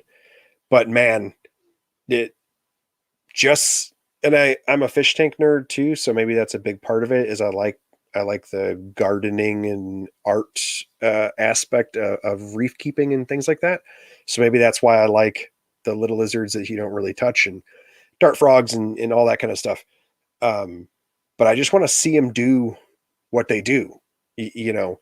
And I personally think that those kinds of lizards is the easier way to do that, because when you get into some of the really big lizards, what they do is actually kind of boring. Like say something like a Nile monitor. Like Nile monitors, I think are beautiful and they have some really cool behaviors, but their behavior, in all honesty, is to bask, get really hot so they can run like the devil himself. And then they nest raid a crocodile, hopefully don't get eaten alive, and then run back full of eggs and bask some more. And then they go sleep in a burrow. Like, that's cool for about the 5 minutes where it's running like a lunatic to eat the eggs. And the rest of its life is burning off the eggs and sleeping in a hole in the dirt. And bunches of monitors are like that. They just, what'd you do? It's like, oh, I chased down a bird and just destroyed it. Like, crazy Argus monitor. Now what? And it's like, well, I'm kind of fat now, so I'm gonna bask on this big rock. And then I really like to do stuff at nighttime, so I'm gonna go to sleep. Oh, so you're a cat? Like most of my big lizards are cats. Like they do one cool thing a day, and then they like do lizard stuff and climb and dig and swim a little bit, but they just go to sleep. Like their goal is to eat and have a girlfriend, and I don't give them girlfriends, so that's just not how that works. Um, it's my little guys. It's the insectivores. It's the high metabolism, active. I got to find bugs every 2 days. They're out. They're doing it. They're living their lizard lives because they need them bugs. They're little crackheads. They need their next cricket fill or mealworm fill or whatever it is, and then you provide that.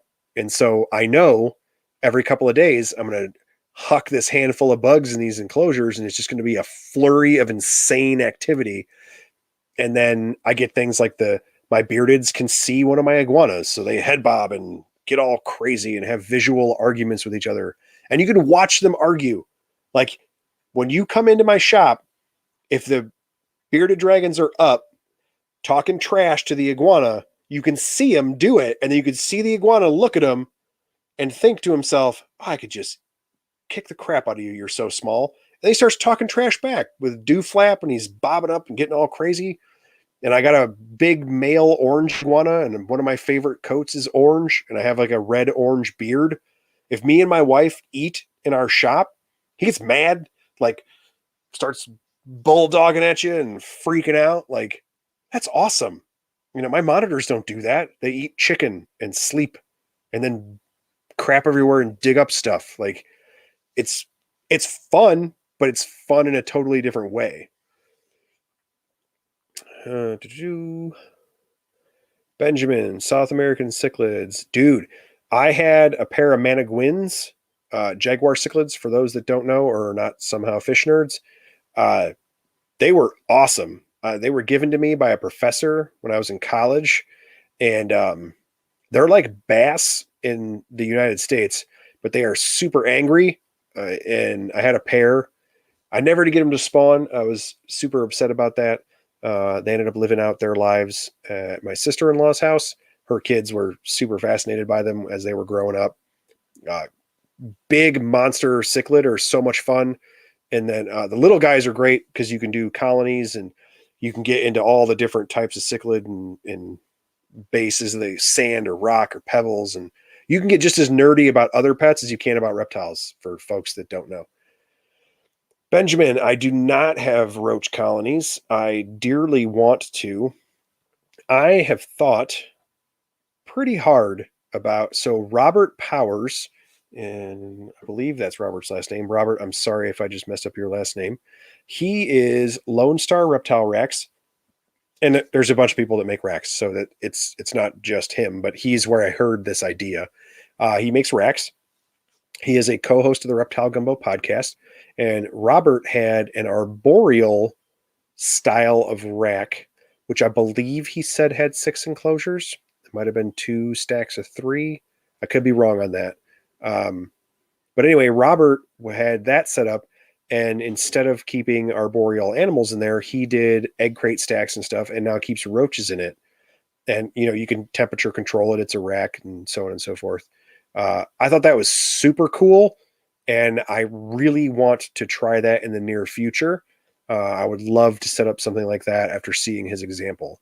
So that is one of my goals going forward this year. We're already doing the button quail, which folks have heard me talk about a bunch.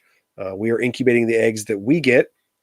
We are currently producing our own eggs, which is cool. Not a whole bunch, but enough to kind of supplement feed some things, and obviously feed my egg eater. I only have the one, so it's not very difficult. But all my skinks and small monitors and different things, they love to eat them. I have a Boiga cyanea, green-eyed cat snake. She loves to eat them. All the rat snakes, corn snakes, they down them. And so I'm hoping to produce more of those. And then the actual quail themselves, I would like to produce to feed some of our colubrids and our Amazon tree boas. They're really big bird eaters in my collection. I much prefer that. I think they keep better body weight than just feeding straight up lab mice and rats. So I'm hoping to continue with that.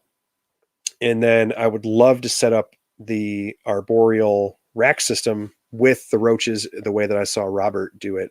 I'm hoping he posts some more pictures here. I know he is part of the Herps group down there in Texas that is currently struggling with the weather and freezing and power outages and stuff. So as the world down there kind of gets back to normal, hopefully he shares a little bit more about that, and it continues to be successful. I know prior to all of this, he was having great success with it. So I really hope to see him continue that. Yeah, dude, Alex, man, keeping catfish to me is the same thing as keeping snapping turtles. People are missing out. And I know it's because they're too big and they're messy when they eat. But for those who aren't live with us, if you're listening to this as a podcast episode, Alex was saying he keeps a catfish that's 14 years old, takes shrimp from his hands. And I've been very successful keeping catfish. I love them. A very food-centric animal. That's why they're so easy to farm raise. You literally just chuck catfish chow into your pond and they eat it right off the surface. It's just like feeding a dog. Snapping turtles, in my opinion, are the exact same thing. And honestly, at this point, so are tegus. But dude, people are missing out by keeping big stuff that eats readily and is easy to take care of. The only downside for a lot of these animals is size. Like, honestly, once you get a black and white tegu past the bug eater phase where they want to run, they get a little bit older. They start to eat more, meat and you start to vary their diet a little bit. Dude, they're super chill. They'll eat basically anything. You hibernate them, which means you don't have to worry about their food bill for a chunk of the year. They'll sit with you like a cat. The only downside is they get big. They're much bigger than a bearded dragon. But to me, way easier to care for if you have the space. A boa constrictor. From birth, a boa constrictor is big enough that a kid can hold it and not kill it. And then they get about 6 feet long. They'll sit with you and watch a TV show, which is what you really want your animal to do. You want to have a reptile or an amphibian, but what you want is a cat or a dog interaction. A corn snake won't do that. A baby corn snake is a living pencil that is terrified of the giant naked monkey holding it and is running for its life. It will not do what you want it to do. When it's an adult, beautiful, wonderful pet, great for kids, great. But man, you got to get it there. For me, snapping turtles. I have 3 alligator snappers and 1 common. I have a multitude of other turtles, all sorts of species. Slider and pond turtles suck. They get too big.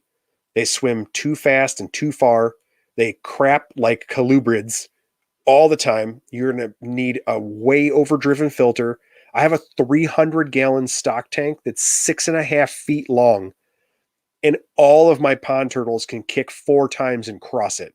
They're massive animals that are made to live in ponds. It just indoors most of the time is not going to function well for us. Get a snapping turtle. My common snapper is bigger than a pie pan, a lot bigger than a pie pan actually. Lives in a 150 that doesn't have 150 gallons of water in it. It's a 150 trough, so it's only got about maybe a foot and a half of water at the most. The filter in it is a box pond filter from the hardware store. Was like $70. It will eat quite literally anything. And when fall hits, I dump a ton of leaves in it. Tannins fill the water. It hides in the leaves. It gets cool in my basement, and that thing ignores me for however many months. All of my alligator snappers ignore me for the entire winter. Wake up in the spring. It gets warm in the basement. They eat a bag of chicken quarters from the grocery store, which is $3. And then we start back over and go towards summertime. That is, dude, one of the major downsides for the reptile hobby in general is some of the best pet, quote unquote pet, right? That do pet things that you think you want. I want a pet that'll sit with me. I want to hold my ball python and watch TV or whatever. Except ball pythons are from Africa. They like to be 86 degrees. You can't keep them warm enough because you keep it 68 in your house, and they don't like that. Get a Bredli. There you go. A Bredli carpet will really make some people mad since it's not a carpet. A Bredli python. Them things can chill out till it's like 40 degrees. They don't care. They go into cold storage in the wintertime, and it's a small boa. Perfect. The downside is it gets 5 feet long, so you got to house it like that. I'm telling you, that's the unfortunate side to it. You know, some of the best pets as far as reptiles go are big. I think tegus are probably the best pet lizard, and Florida is trying to ban them and burn them off the face of the earth like they're the devil himself. And they, if kept appropriately, don't let them go outside. That's terrible. Keep them in your home as a pet, like you should. They're wonderful. They really are. A lot of people in social media have gotten on some folks about water monitors. Water monitors over the last couple of years have been much more readily captive bred. And there have been some big personalities in social media and herpetoculture that have been breeding them. And some people are, urban dinosaurs, and you're putting these big lizards out into the world. And there was a lot of negative feedback that I saw associated with that. I agree in the sense that large lizards have big claws, bigger teeth, serious tails. It could cause some damage to a human being. That's true. I would argue the same as or significantly less than your average medium to large dog, right? If you are a person who can keep a medium or a large dog, you can 100% keep a water monitor. And I have one.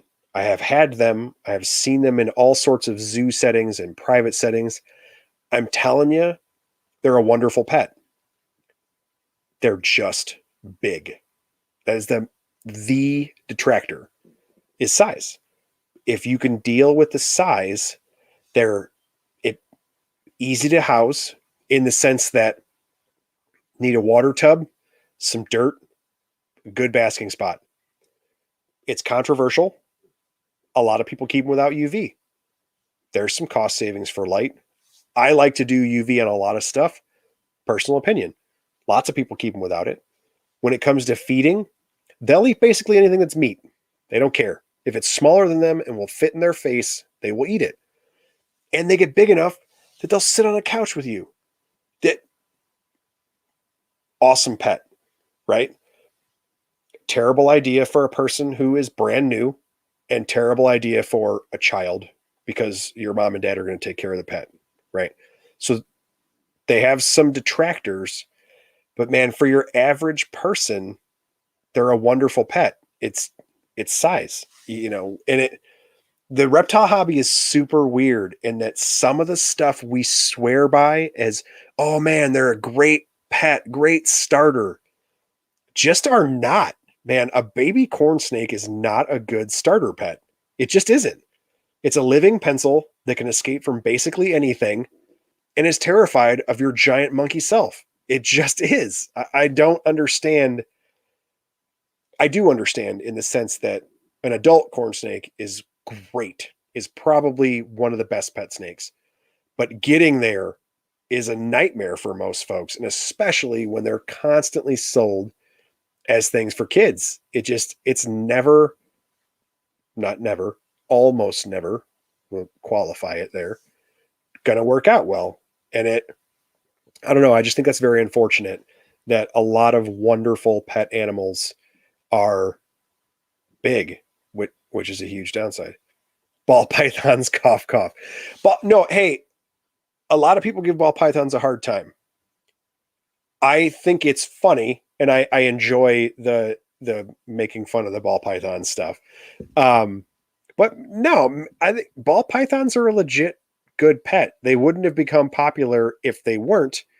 I think ball pythons are appealing to a certain section of the hobby because ball pythons are visually appealing. I like ball pythons, but I personally like the dark morphs. My daughter doesn't. My daughter has a banana Mojave. She likes the lighter colored morphs. I have a couple of friends that are really into champagne morphs, and people like those because they're very visually appealing, and that's 100% true. You cannot knock ball pythons for that, and you can't deny that. Some of them are beautiful. They have an amazing variety of color and pattern available in that singular species, and now have an entire section of the industry designed for their care. But as Colin was saying, the most difficult snakes I've ever kept have been ball pythons. That's true.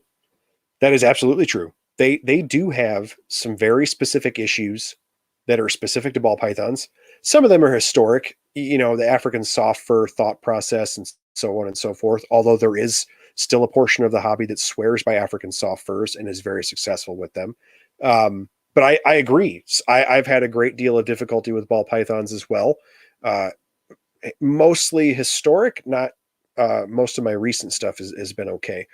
But yeah, it is marketed to everyone, and I just don't think that the marketing to everyone aspect of it is true.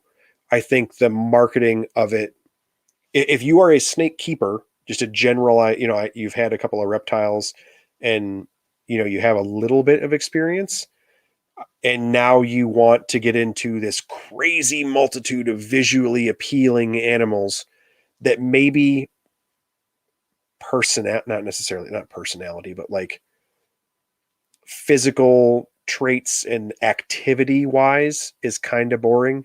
You don't want to build a bunch of arboreal enclosures. You're not really trying to get into the bioactive stuff. You just want to set up a nice tank and have a cool snake to look at. Doesn't really have to do a whole lot. You're just into it because it's beautiful. Get a ball python. Get whatever color or pattern or morph you want to get. It's not going to get too big. It's relatively easy to feed. A little bit of weirdness in the winter and things like that can occur. That could be an issue here and there. And it's going to do what you want. It's going to chill out, look pretty, good to go. If that's all the further you want to get into it, it's perfect. If you have interest in behavior and interest in feeding things and, seeing different aspects of how they live their daily lives and so on and so forth, it's a terrible species. And that's why people make fun of it. The people who are into animal behavior, oh, it's a pet rock. Oh, they don't do anything. They literally just ball up and sit there. That's so boring, blah, blah, blah. That's a valid argument if you are an animal behavior nerd. If you're a pretty animal nerd, they're wonderful. If you don't care at all about seeing an Amazon tree boa use its camouflage to blend into the planted tank you built, then why would you own one? They're smaller, they're aggressive, you can't ever hold them. Some of the colors they come in are boring. They're not nearly as pretty as some of the ball pythons. What's the point? Well, the behaviors and seeing all the stuff they do and so on and so. And it's like, oh well, I don't like that. I like really pretty snakes. And a lot of the snakes that are, and so here's a secondary argument, and I know this is a lizard podcast and we're way off in the weeds, but some of the stuff applies to lizards as well. A secondary argument is that you can have other beautiful species of snakes and not buy a ball python. Like, oh, why did you buy an iridescent, beautiful, what have you, some funky ball python morph? Well, you could have just got a white lip python. They're iridescent and beautiful.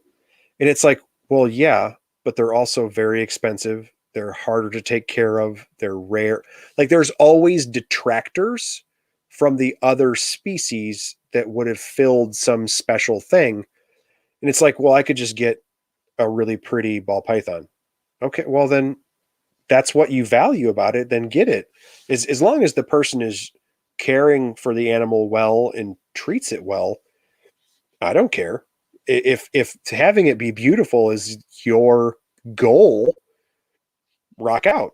There's lots of people that keep dart frogs or tree frogs. If you keep tree frogs, you're weird, right?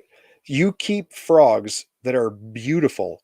Some of the tree frogs on this planet are some of the most beautiful animals you will ever see, except you won't see them because they're nocturnal and they sleep all day, every day. And then when they climb around and do beautiful frog things, it's dark. So what was the point of you buying them and building a beautiful bioactive enclosure again? It it doesn't do what you want. But if that's what you're down for, rock out. Like I hope you enjoy it.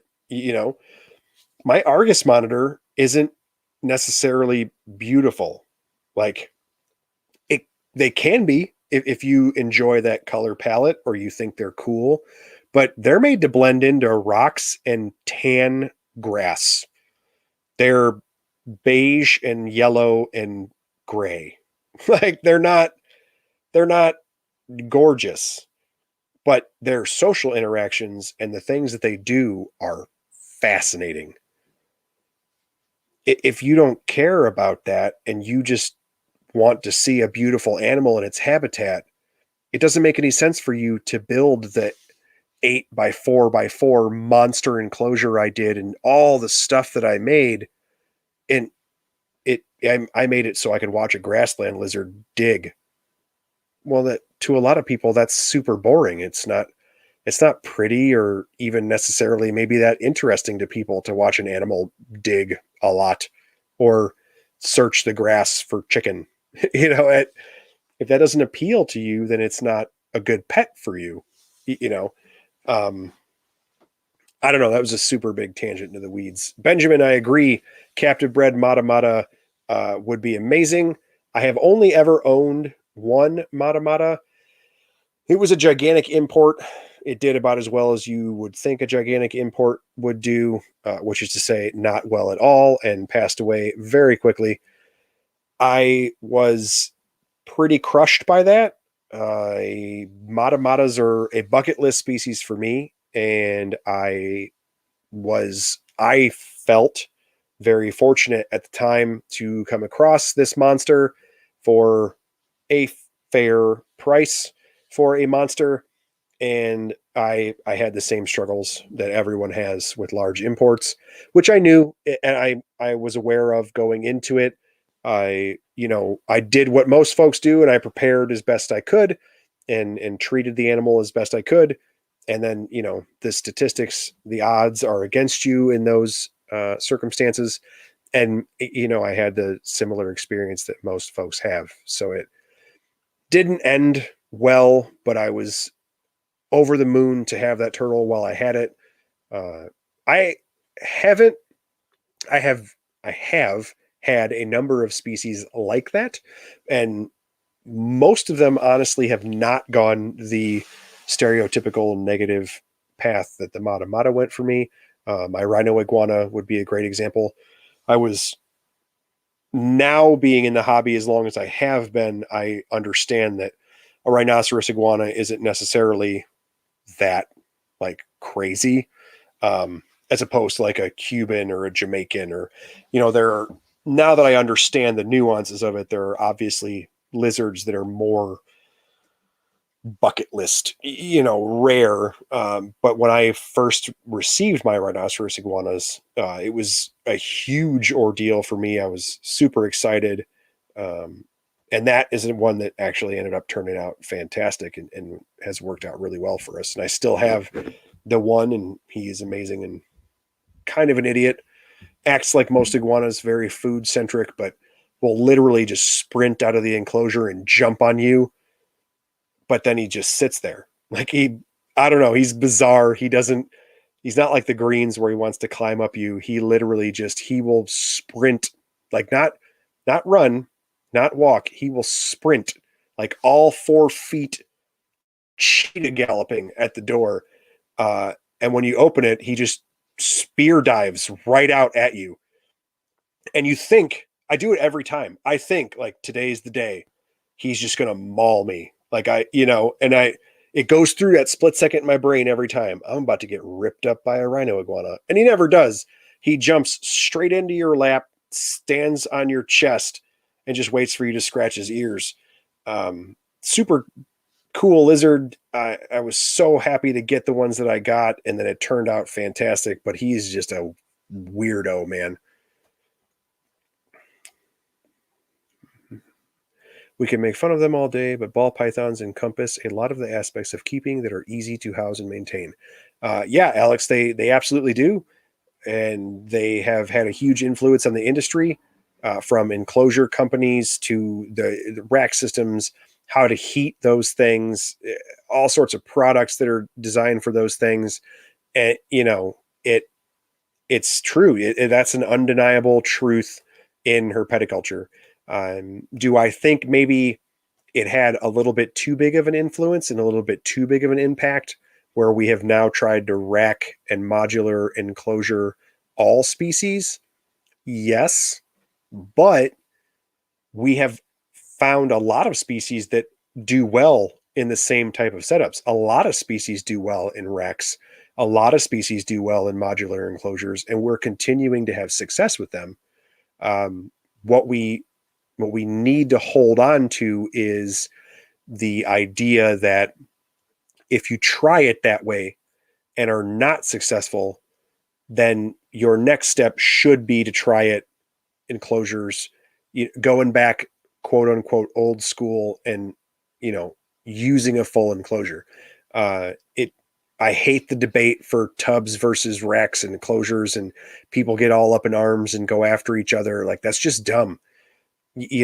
Tons of animals do well in them. You cannot say that they don't. They do really well. But there are animals that don't. You could keep bino geckos, nephorous geckos, leopard geckos, African fat tail gecko, any number of small lizard species in a rack in tubs, rock on all day, every day. People do it the world over and are wonderfully successful. You'll never keep a chameleon like that. And for you guys to hear me say that makes sense. That's not weird to any of you. None of you, before I said that, were sitting there like, well, I wonder if I could keep veiled chameleons in a rack. No, you weren't. You have a picture in your head of how you would keep chameleons, how you would keep a caiman lizard, how you would keep an iguana, so on and so forth. And they are vastly different than how you would keep a colony of viper geckos or Chinese cave geckos or Pulchellus geckos. And that's okay. That makes perfect sense. So why is it weird for you to keep amethystine pythons differently than you keep blood pythons. Like what? That's okay. So you keep amethystines in big old vision cages and you keep blood pythons in a rack. Like, cool. No big deal. It, to me, it's a very weird argument that folks have. I've just never understood it. Um, if you can get away with using a rack, and not even really get away with it in the sense that that makes it sound like you're trying to cut corners or somehow the animal is suffering because you're doing it. And that's not, I don't personally don't think that's what people mean when they say that. I think what they mean is I don't want to keep 45 10-gallon aquariums. I could keep one rack system on casters for my viper gecko colony. And I think that's okay. Like, I don't think there's anything wrong with that, or your leopard gecko colony or your fat tail gecko colony, or that's cool. Like, that's no big deal. If you want to breed Chihuahua geckos, you're not going to do that. You're going to either get a modular system with a bunch of our smaller arboreal enclosures, or you're going to get Baker's racks and put a bunch of Exoterra or Zilla enclosures on them. Okay, no big deal. You want to breed iguanas, you're going to go to Ty Park's farm in Florida. You're not going to do it in my house. It's too cold. It's totally normal for all of us as lizard keepers to have this huge variety of ways that we keep our lizards, because we keep a huge variety of lizards. And then you talk about snakes and people somehow think like, oh, if you keep in a tub, you're an idiot and it's terrible.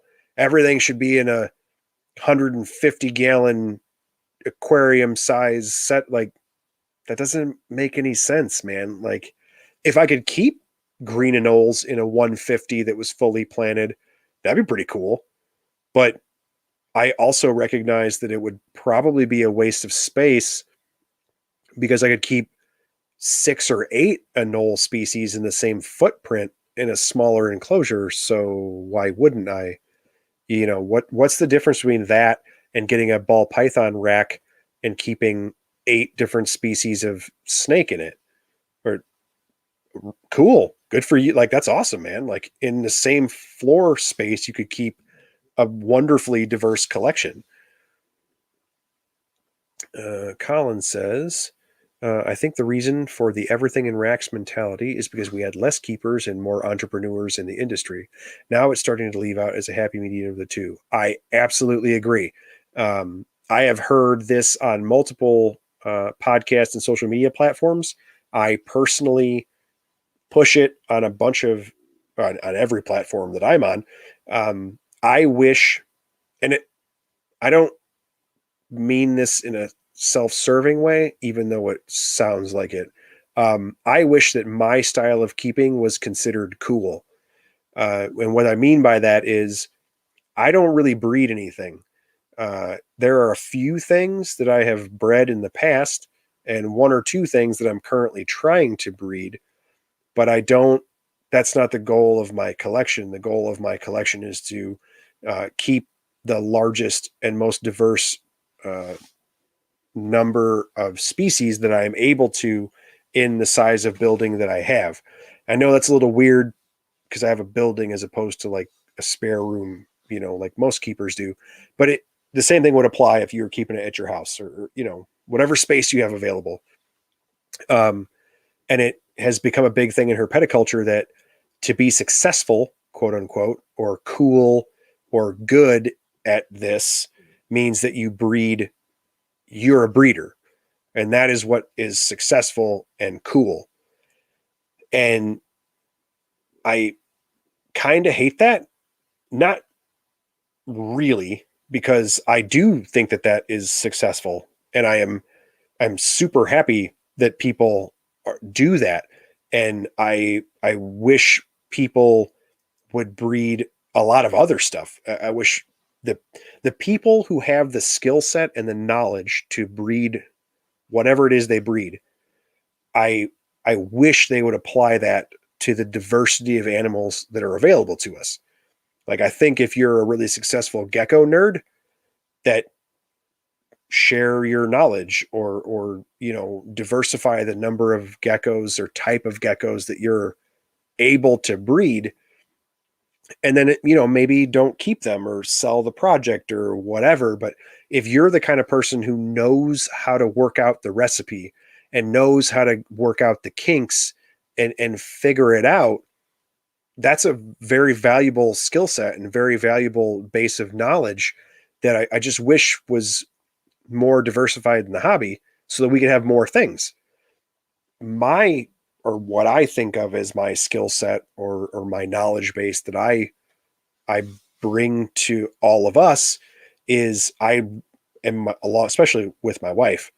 We really excel at building enclosures. We really enjoy it. And we educate people. That how we keep isn't necessarily as important for the educating, because the educating for us is to take the animals to people. Our storefront petting zoo thing isn't as successful as our shows. And so it's a little bit, I guess, less important when it comes to our impact on the hobby, although I'm hoping to increase that side of our business as we go on. But the thing that we're great at is building stuff to successfully keep these animals for their whole lives. And I wish that was considered cool. And in some circles it is. There's a lot of people that are very interested in building enclosures and how you keep your animals and animal behavior. And like Colin was saying, I do think we're coming toward a happy medium. But for a long time, I agree with what he said, in that there were way more entrepreneurs than there were just reptile dorks.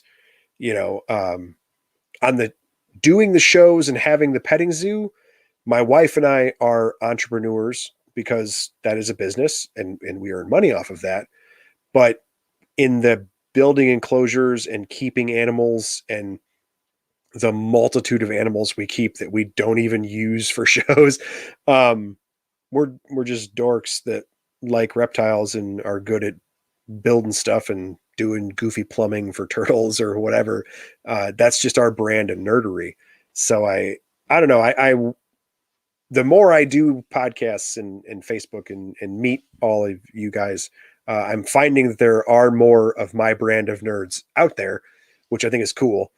But yeah, the hobby needs both, in my opinion, because without nerds like me to buy all those lizards and snakes, there would really be no point for you to breed them, because you wouldn't make any money, and you have to keep all those babies and feed them and house them, which would cause you to go broke so fast. So it's a valued part of the industry, is the consumer and the person that purchases these animals. I just want to make sure that, not necessarily that you have to do it my way, but that you're doing it how I do it. If you're only going to get one Pulchellus gecko and one water dragon, talking to Alex is commenting as well. Build something crazy, man. Recreate a Chinese stream in your basement or whatever, like really get after it, and how you keep it and how its enclosure is done, and see those behaviors, and like just be a nerd, man. Go all out for that part, because you're only going to keep the one. That's cool. Like I've told people this all the time. If I have met people that have crazy collections like mine, very diverse, large numbers of animals, big animals. I have a building and all this cool stuff, or whatever people think is cool. And then I've met like nerds that have 2, 3, 1 animal, and like, whoa, cool enclosures. And I think it's awesome. And I tell them that all the time. Like when I meet people like that, that's cool. What you are doing is cool. You are successful and you are doing it right. And that, it partially because I 100% believe what I'm saying when I tell that person that I enjoy their work, and that they're doing right and are successful, but also because I want those people to have that positive reinforcement, especially on social media. if I see people that like, yeah, I keep this one gecko or whatever, and then you look at it and it's like, so this person recreated a hillside in Afghanistan and quote unquote only keeps a leopard gecko. That's cool. Like, I don't care that the lizard was $12 at Petco. Like, that's cool. Like, whoa, good for you. How did you do that? What rocks did you use? What light do you have? Like, boost those people up. And then if that person keeps that leopard gecko for the next 15 years until it's old and geriatric, and that's all they ever do, and like 15 years they replace it with another leopard gecko, and then they were a reptile keeper for 2 leopard gecko lives, right? 30 years. That's awesome. I think that's amazing. They're going to be an old retiree and they're like, oh yeah, I had a leopard gecko when I was a kid. That was cool. And then we're all going to like roll our eyes like, yeah, nice leopard gecko, grandma. Yeah, man, grandma recreated the valley in Pakistan where they're from. Like, like that, it could be amazing. You don't know. Like, Colin says, I think the next big movement in the reptile industry is going to be educators, in quotes. um, yeah, I sort of agree with that. And I also agree with, I assume it's in quotes because you meant that in a negative connotation where folks aren't actually educating. Um, and if that's the case, then I also agree with that, which is unfortunate. And it is a little bit of probably the YouTube social media aspect of things, where a lot of people, like, YouTube is one of the largest search engines, or if not the largest search engine available right now. People go on YouTube to look up like how to do things or how to like bake cupcakes or fix their light fixture or something. Um, and that is a form of education. It is absolutely a platform for education in any number of ways, and it can be an amazing one. I use it. I'm using it right now, but it. I don't know, man. It's hard to put qualifiers on that. Um, my wife and I are educators, and it's a little different in Illinois. I honestly don't know what other states do, but in order for us to keep and use some of the animals that we have to verify to the state that we have done educational demonstrations with them, and they're fairly specific about it. The number of people and where you were has to be educational institution, and we've been fortunate enough that we are have been contracted by some fairly large educational institutions, museums, and things of that nature. And so it's more professional on our end. And for those that don't know, Colin in the comments is Colin of Colin and Mike from Crosstown Exotics. They are Midwest folks local to us as well. And they do the same type of thing that Teresa and I do. They do educational shows using reptiles. And they've been fortunate enough to do invertebrates and reptiles in entertainment, in television, and I believe in movies as well. Colin, correct me if I'm wrong on that. And also quite a bit in the haunted house industry, which is super cool. But they also do the same stuff as us. They teach different classes, birthday parties, public and private events, and things like that. And same as us, they have some of the animals in our state that are regulated and require them to do specific educational events.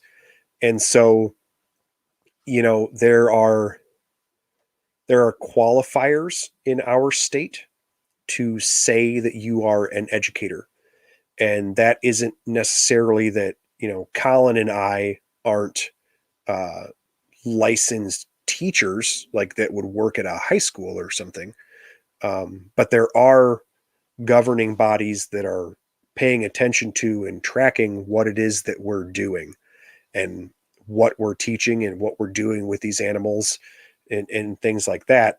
So there is, I don't really know how to say that.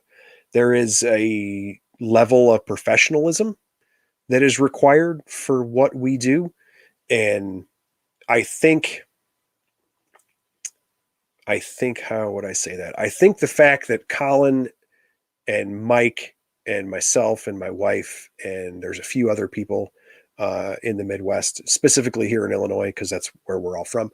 Um, the fact that we all know each other and talk to each other and obviously interact on social media, Colin here commenting, we text or Facebook message, like we know each other outside of the professional side of it. That can kind of show you the quality of people, I guess, that you're getting in those circumstances. When you go to a couple of the different zoos here in Illinois that have some charity events and do some public outreach programs and things, you are going to consistently see a lot of the same faces. And so when you are at professional educational institutions, when you are at professional events, and you consistently see the Chicago Herpetological Society, the Madison Area Herpetological Society, Colin, Mike, myself, my wife, Deb Crone, who's the frog lady. Who else goes to those? There's a few veterinarians that come and display animals at some of these events, and it just shows you the caliber of people, I guess, is the way to put that, or the caliber of our work. Maybe not the caliber of people, like you don't know us personally, but the level of our work. Yeah, Brandon Fowler. Yes, he's new to our area. Most folks would probably know him from his work in California. Hugely prolific and successful educator now in Wisconsin. His wife and family as well. A lot of us all participate together. When you see those people, there's a reason that we're all together. You see us at NARBC and we'll hang out and talk, or you'll see us at events and we'll do similar events or the same events, and you'll consistently see those people time and again. That's there's a reason for that. The longevity of it, the events themselves that folks are invited to or asked to participate in, it isn't the same as like Teresa and I know Colin and Mike as well. We do birthday parties and private events and smaller stuff, um, and that is awesome. I think they're super fun, and I teach tons of people that way. But the purpose of those events isn't necessarily to educate. It is more entertainment, and it's just a style of entertainment. I know Colin is a little bit different than me. Brandon is different than both of us. And so that part of it is a little personal style, I guess. But then when, all of us show up at a zoo event, um, then it's professional game face time. We have serious enclosures with big time species. We're teaching lessons. You'll hear all of us say similar things, teach similar things over and over again, because they're science lessons. They don't really change all that much. And I think part of the reason when Colin put that in quotations is, at least from what I'm seeing, a lot of the content creators on social media and especially on things like YouTube, it seems like the catchphrases and keywords and buzzwords are becoming a lot more geared toward educational content for whatever reason. I would assume it is because, and this is not a negative or a detractor from them in any way, because I think they're wonderful. I would assume that it is because of the success of a show like Snake Discovery. Emily and Ed are wildly successful on social media, YouTube specifically. They are very education based. and they are also, how do I put that? They are also like wholesome content, I guess. They're very family friendly, good for young children. Emily is like a genuinely super nice person. That is something that I would love to put out for the tens of people who are listening, that nowhere near the size of audience like Emily and those folks.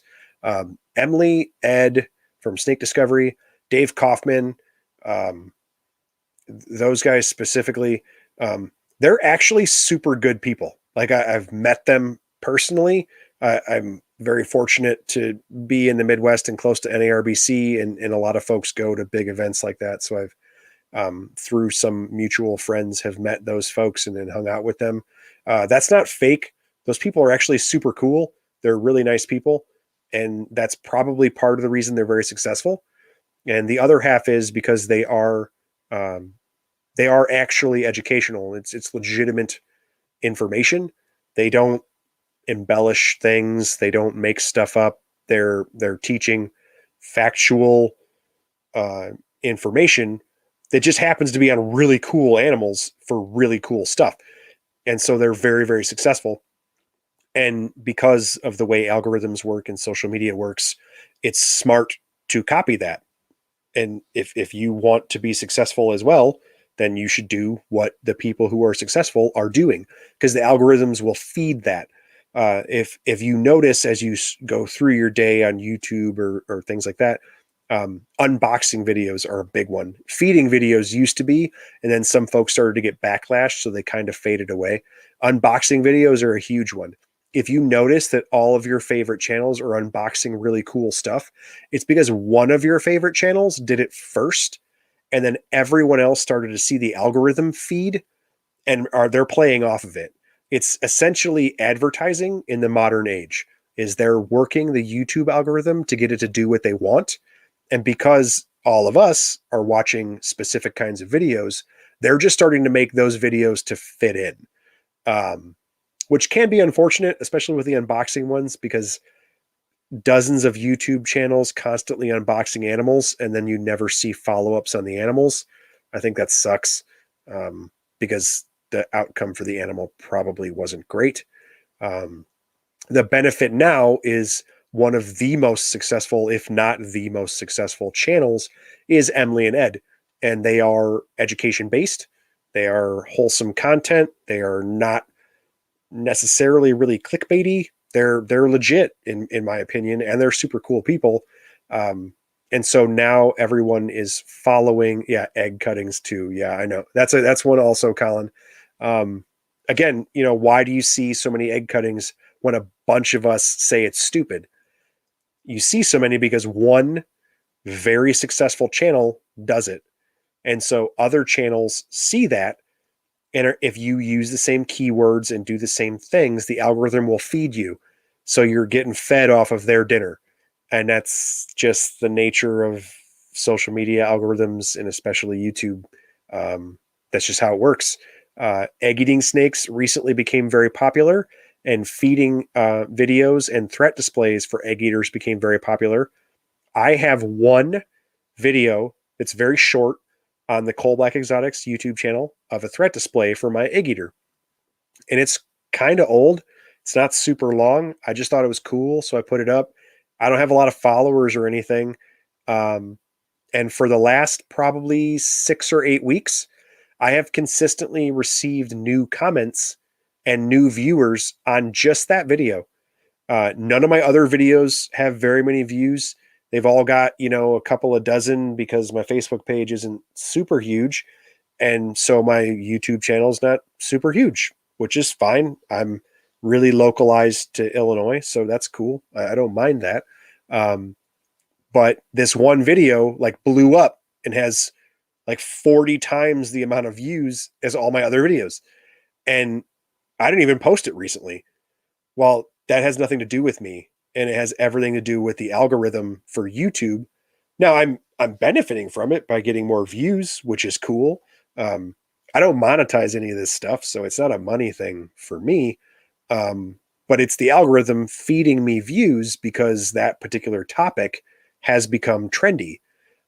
So the reason that all of this goes all the way back to Colin's original comment about educators, the reason you're constantly seeing that now, or not constantly, but increasingly seeing that now, is for the same reason.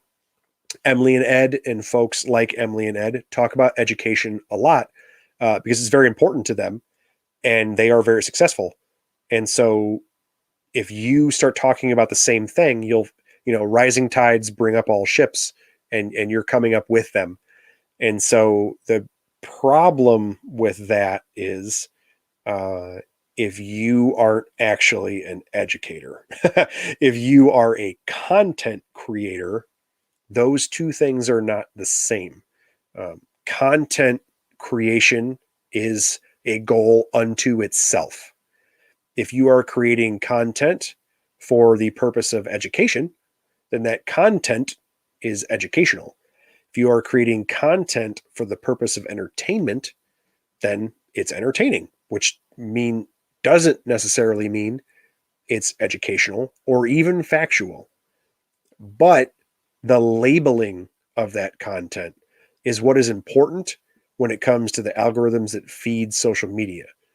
So you can be creating content for an entertainment purpose, or more specifically, for a monetary purpose, and then you label it education because the monetization from that algorithm is being driven by education specified content. And that is, it's not going away. It's the nature of our current climate in social media, the nature of the business model of social media, which means you have to be an educated consumer. And there really is no other way around it. You have to cultivate your feeds. You have to really parse it down to who or what you want to see. And you have to make it so that your feed does that for you. Otherwise, that algorithm is going to run you where it wants to run you, and it's going to be advertisement and revenue-based, period, off the algorithm. If you, the consumer, do not take an active role, then the system will take that role for you. And that's the design. That's the great part on the creator side of how you could earn money passively. Because if you guys don't ever do anything and you just like lizards, you'll keep seeing me.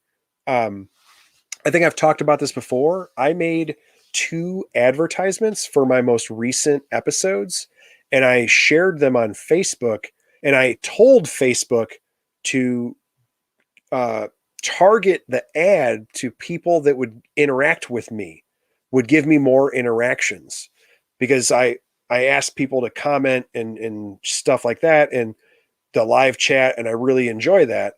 So that when I made the ad, it was to get more people to see the podcast and to get more downloads. I thought that'd be cool, and I want to talk to more people. But I want the interaction, so that's what I told Facebook to do. Well, what happened is, and both episodes this happened on, it went to people who, when they see sponsored ads in their Facebook feed, they get mad.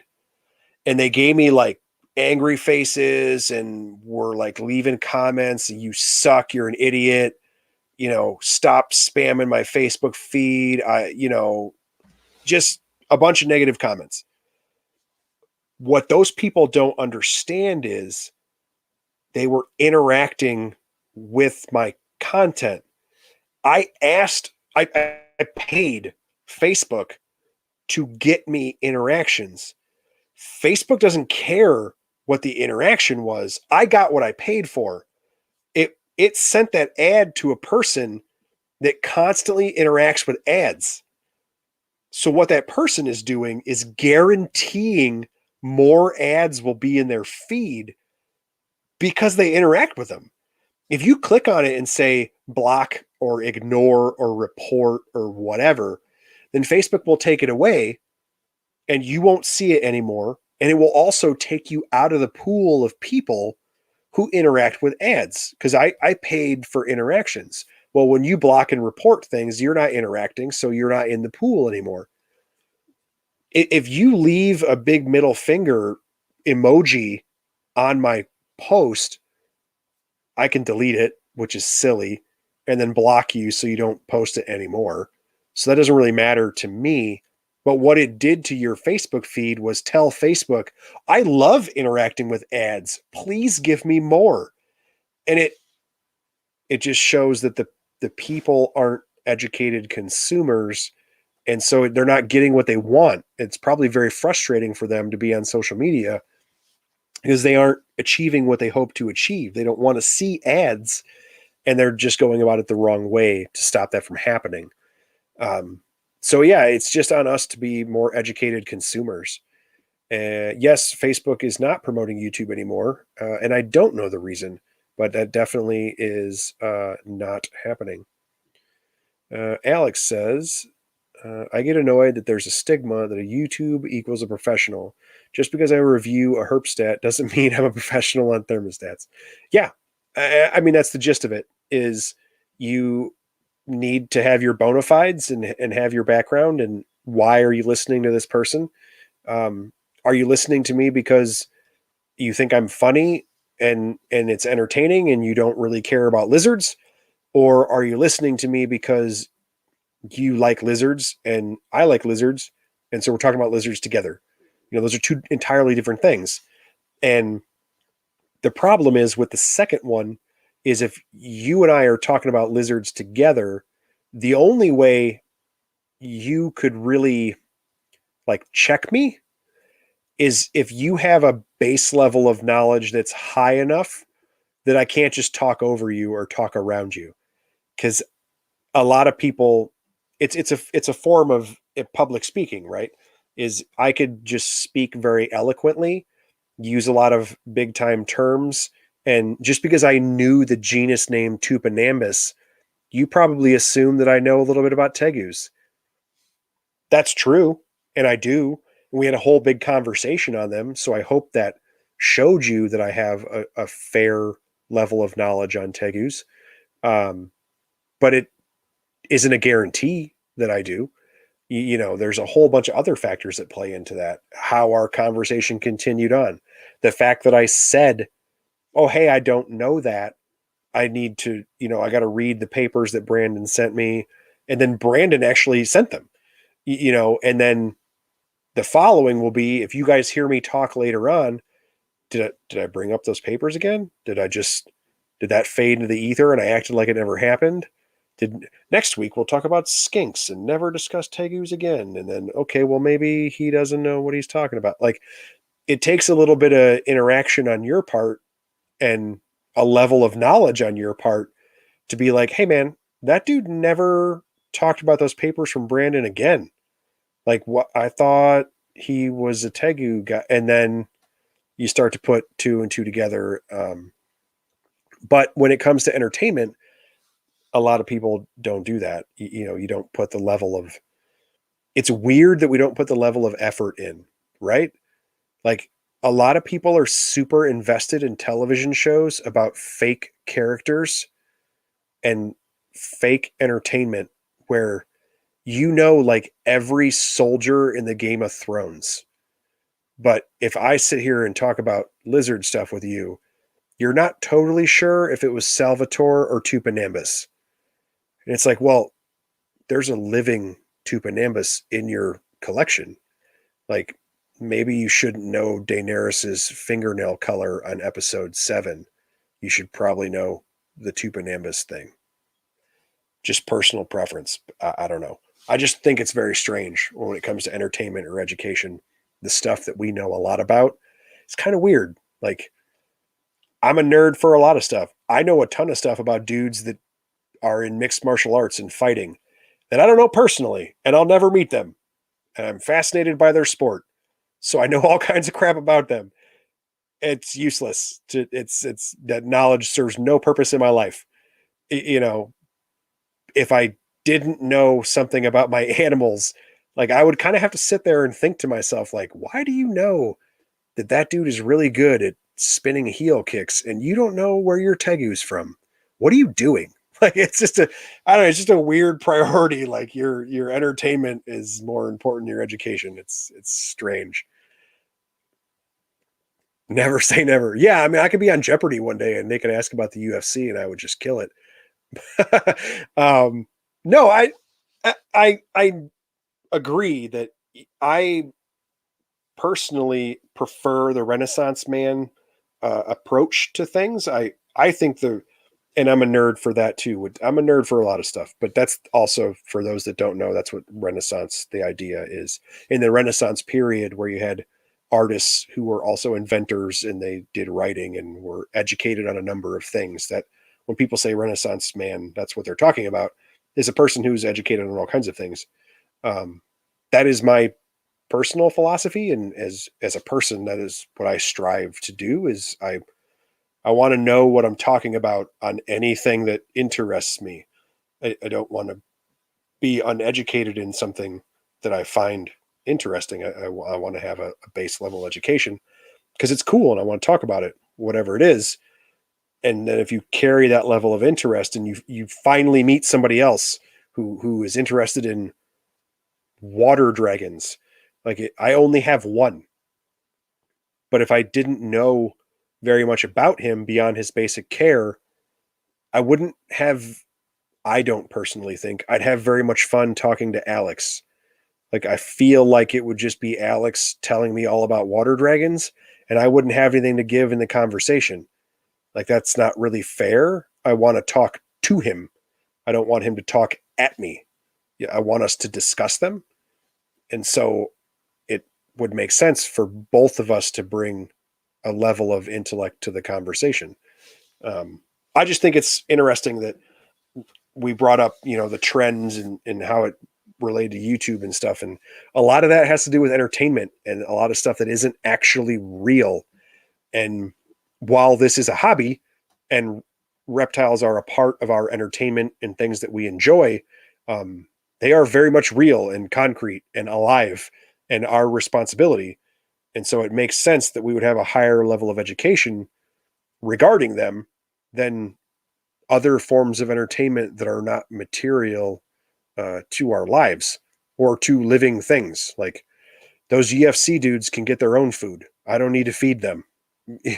There's 50 lizards in a building 2 blocks from here that cannot do that, and I need to feed them. So I need to know what they eat and when they eat it and where it's from, much more than I need to know about triangle chokes. So just saying.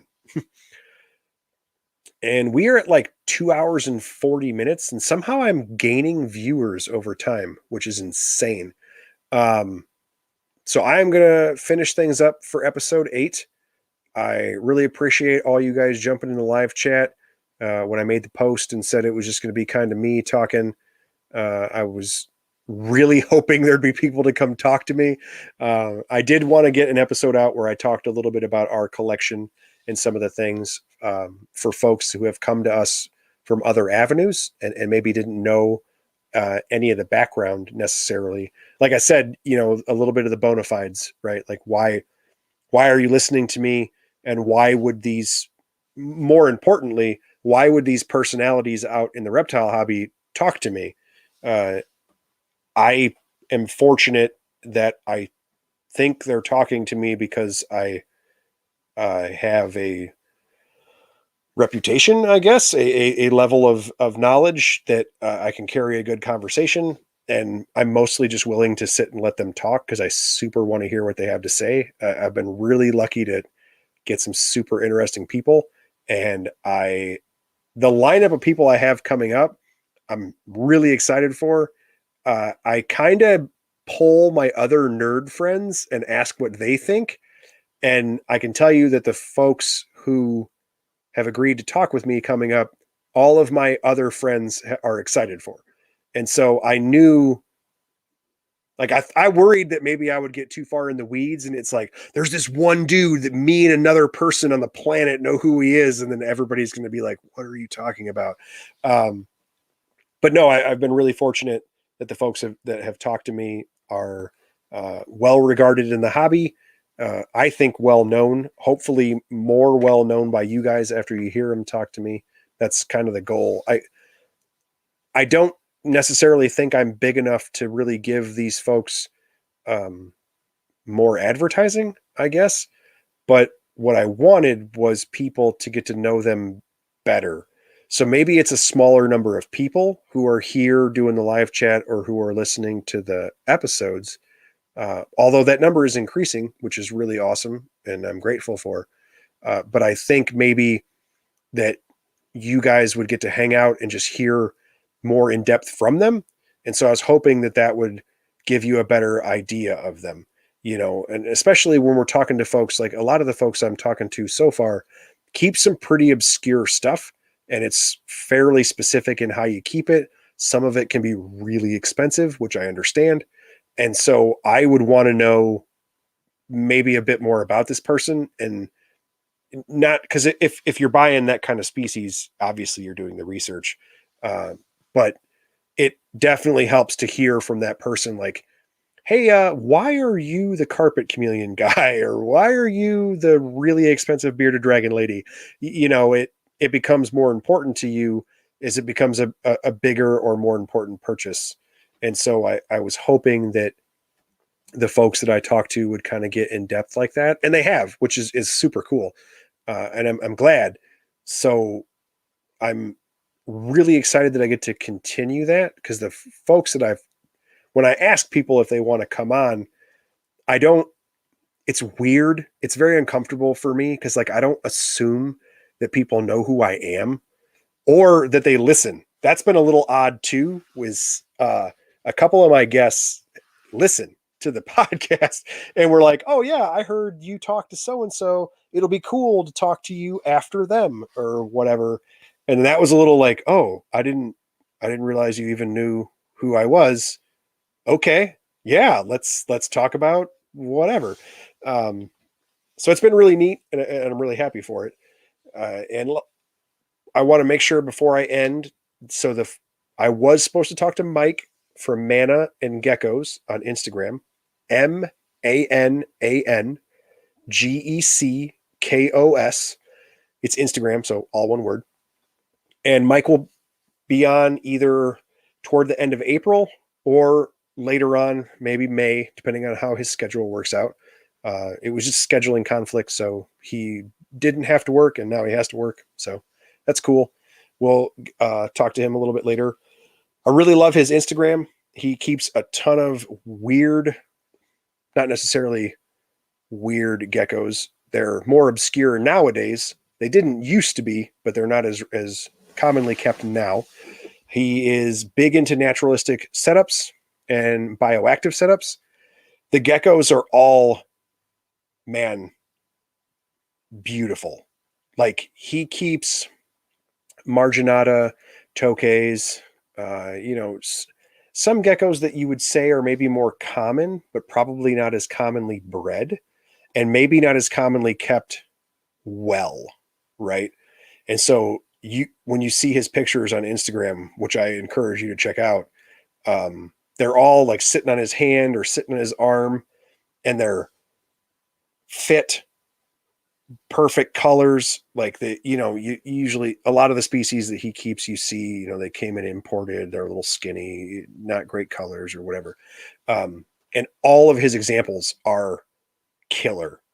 They're all well fed, well hydrated, cool enclosures. I'm looking forward to talking to him. I'm happy it was just a scheduling thing, and he does want to come on. He's seemed a really nice guy. I don't know him personally. We've just been messaging, so he was very cool about it. Very cool collection. I really like talking to nerds for bioactive stuff, so that'll be fun.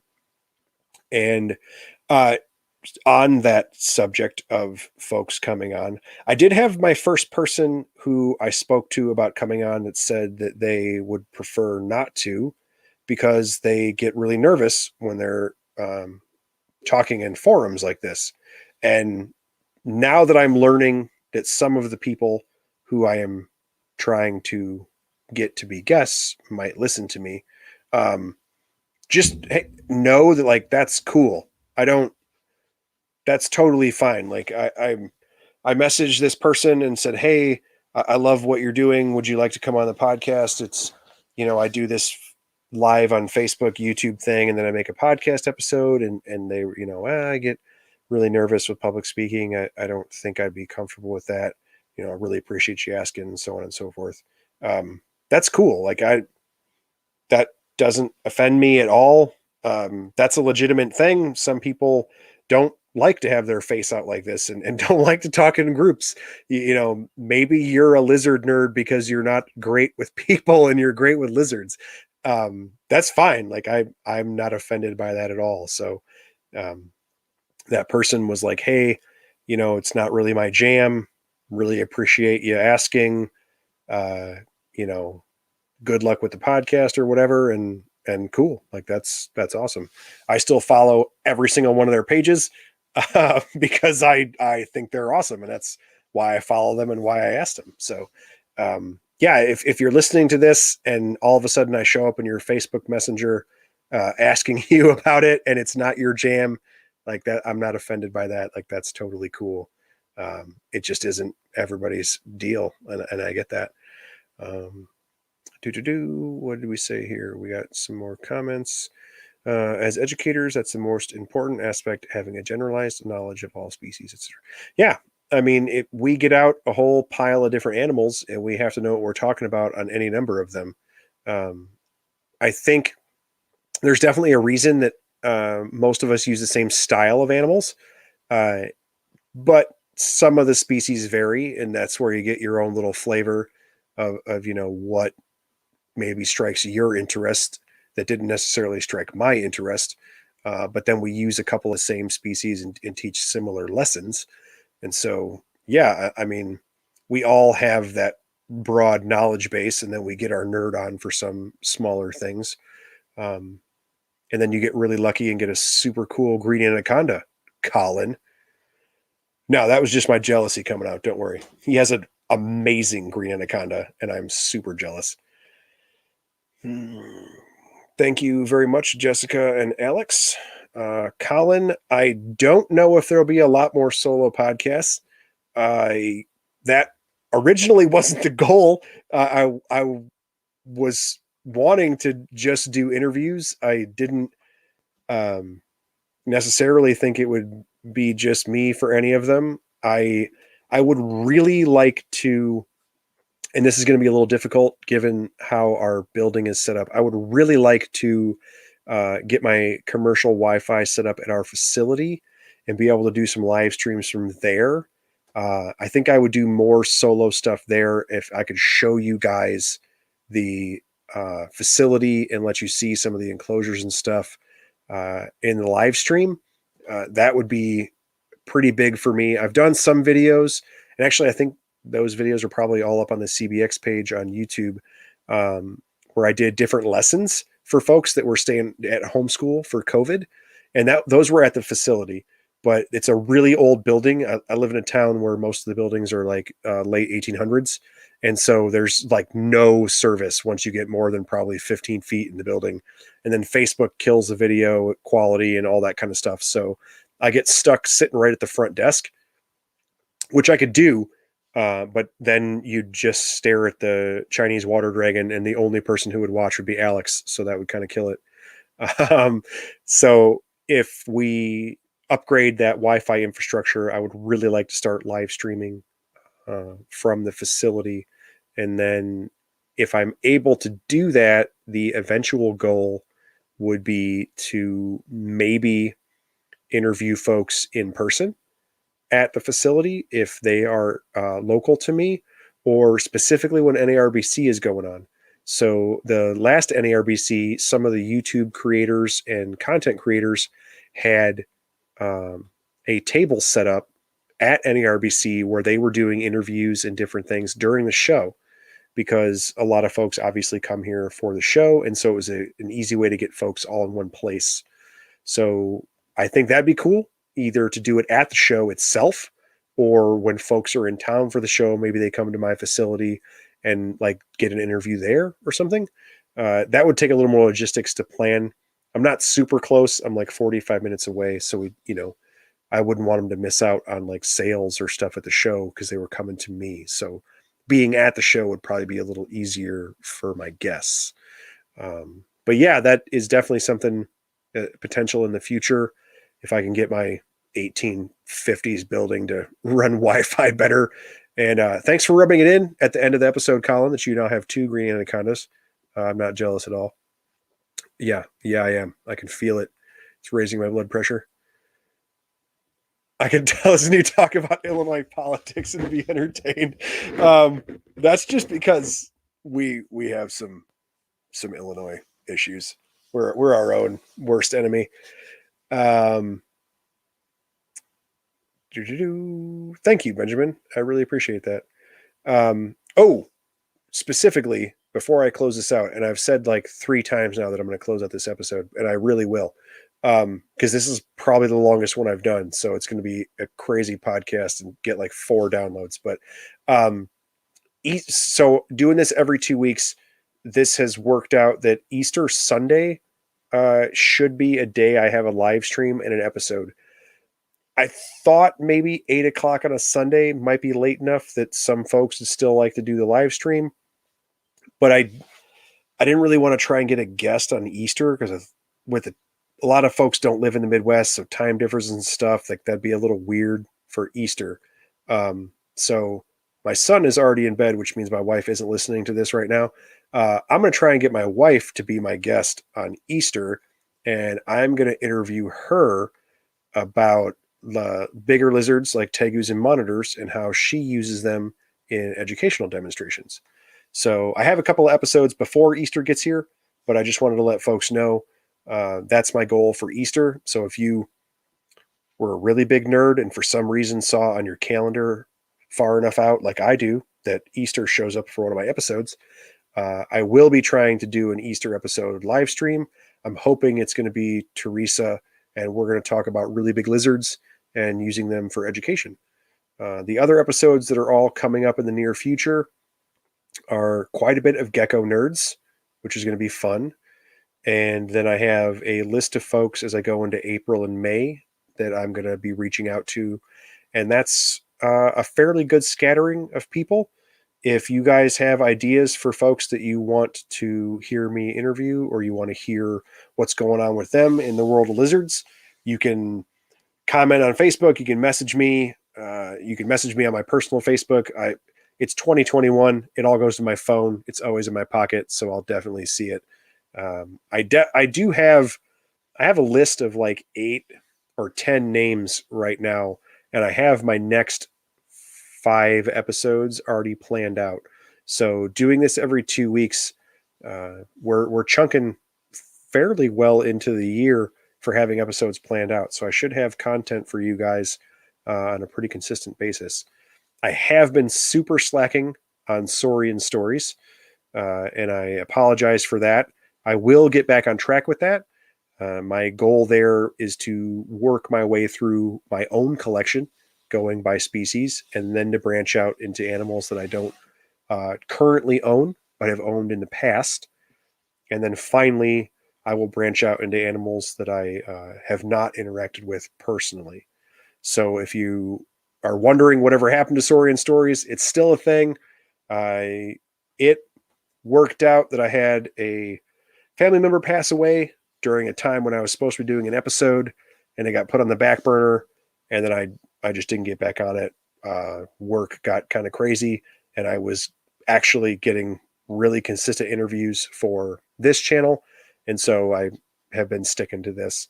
But that is coming back, and this time I really will end it because we're almost at 3 hours. So this was episode 8. Thank you, everyone who was in the live chat. I really appreciate it. I'm glad you guys came to hang out and talk with me, even knowing ahead of time it was just going to be me. I appreciate you still showing up. That was cool. And I will see you in 2 weeks. All right. Later.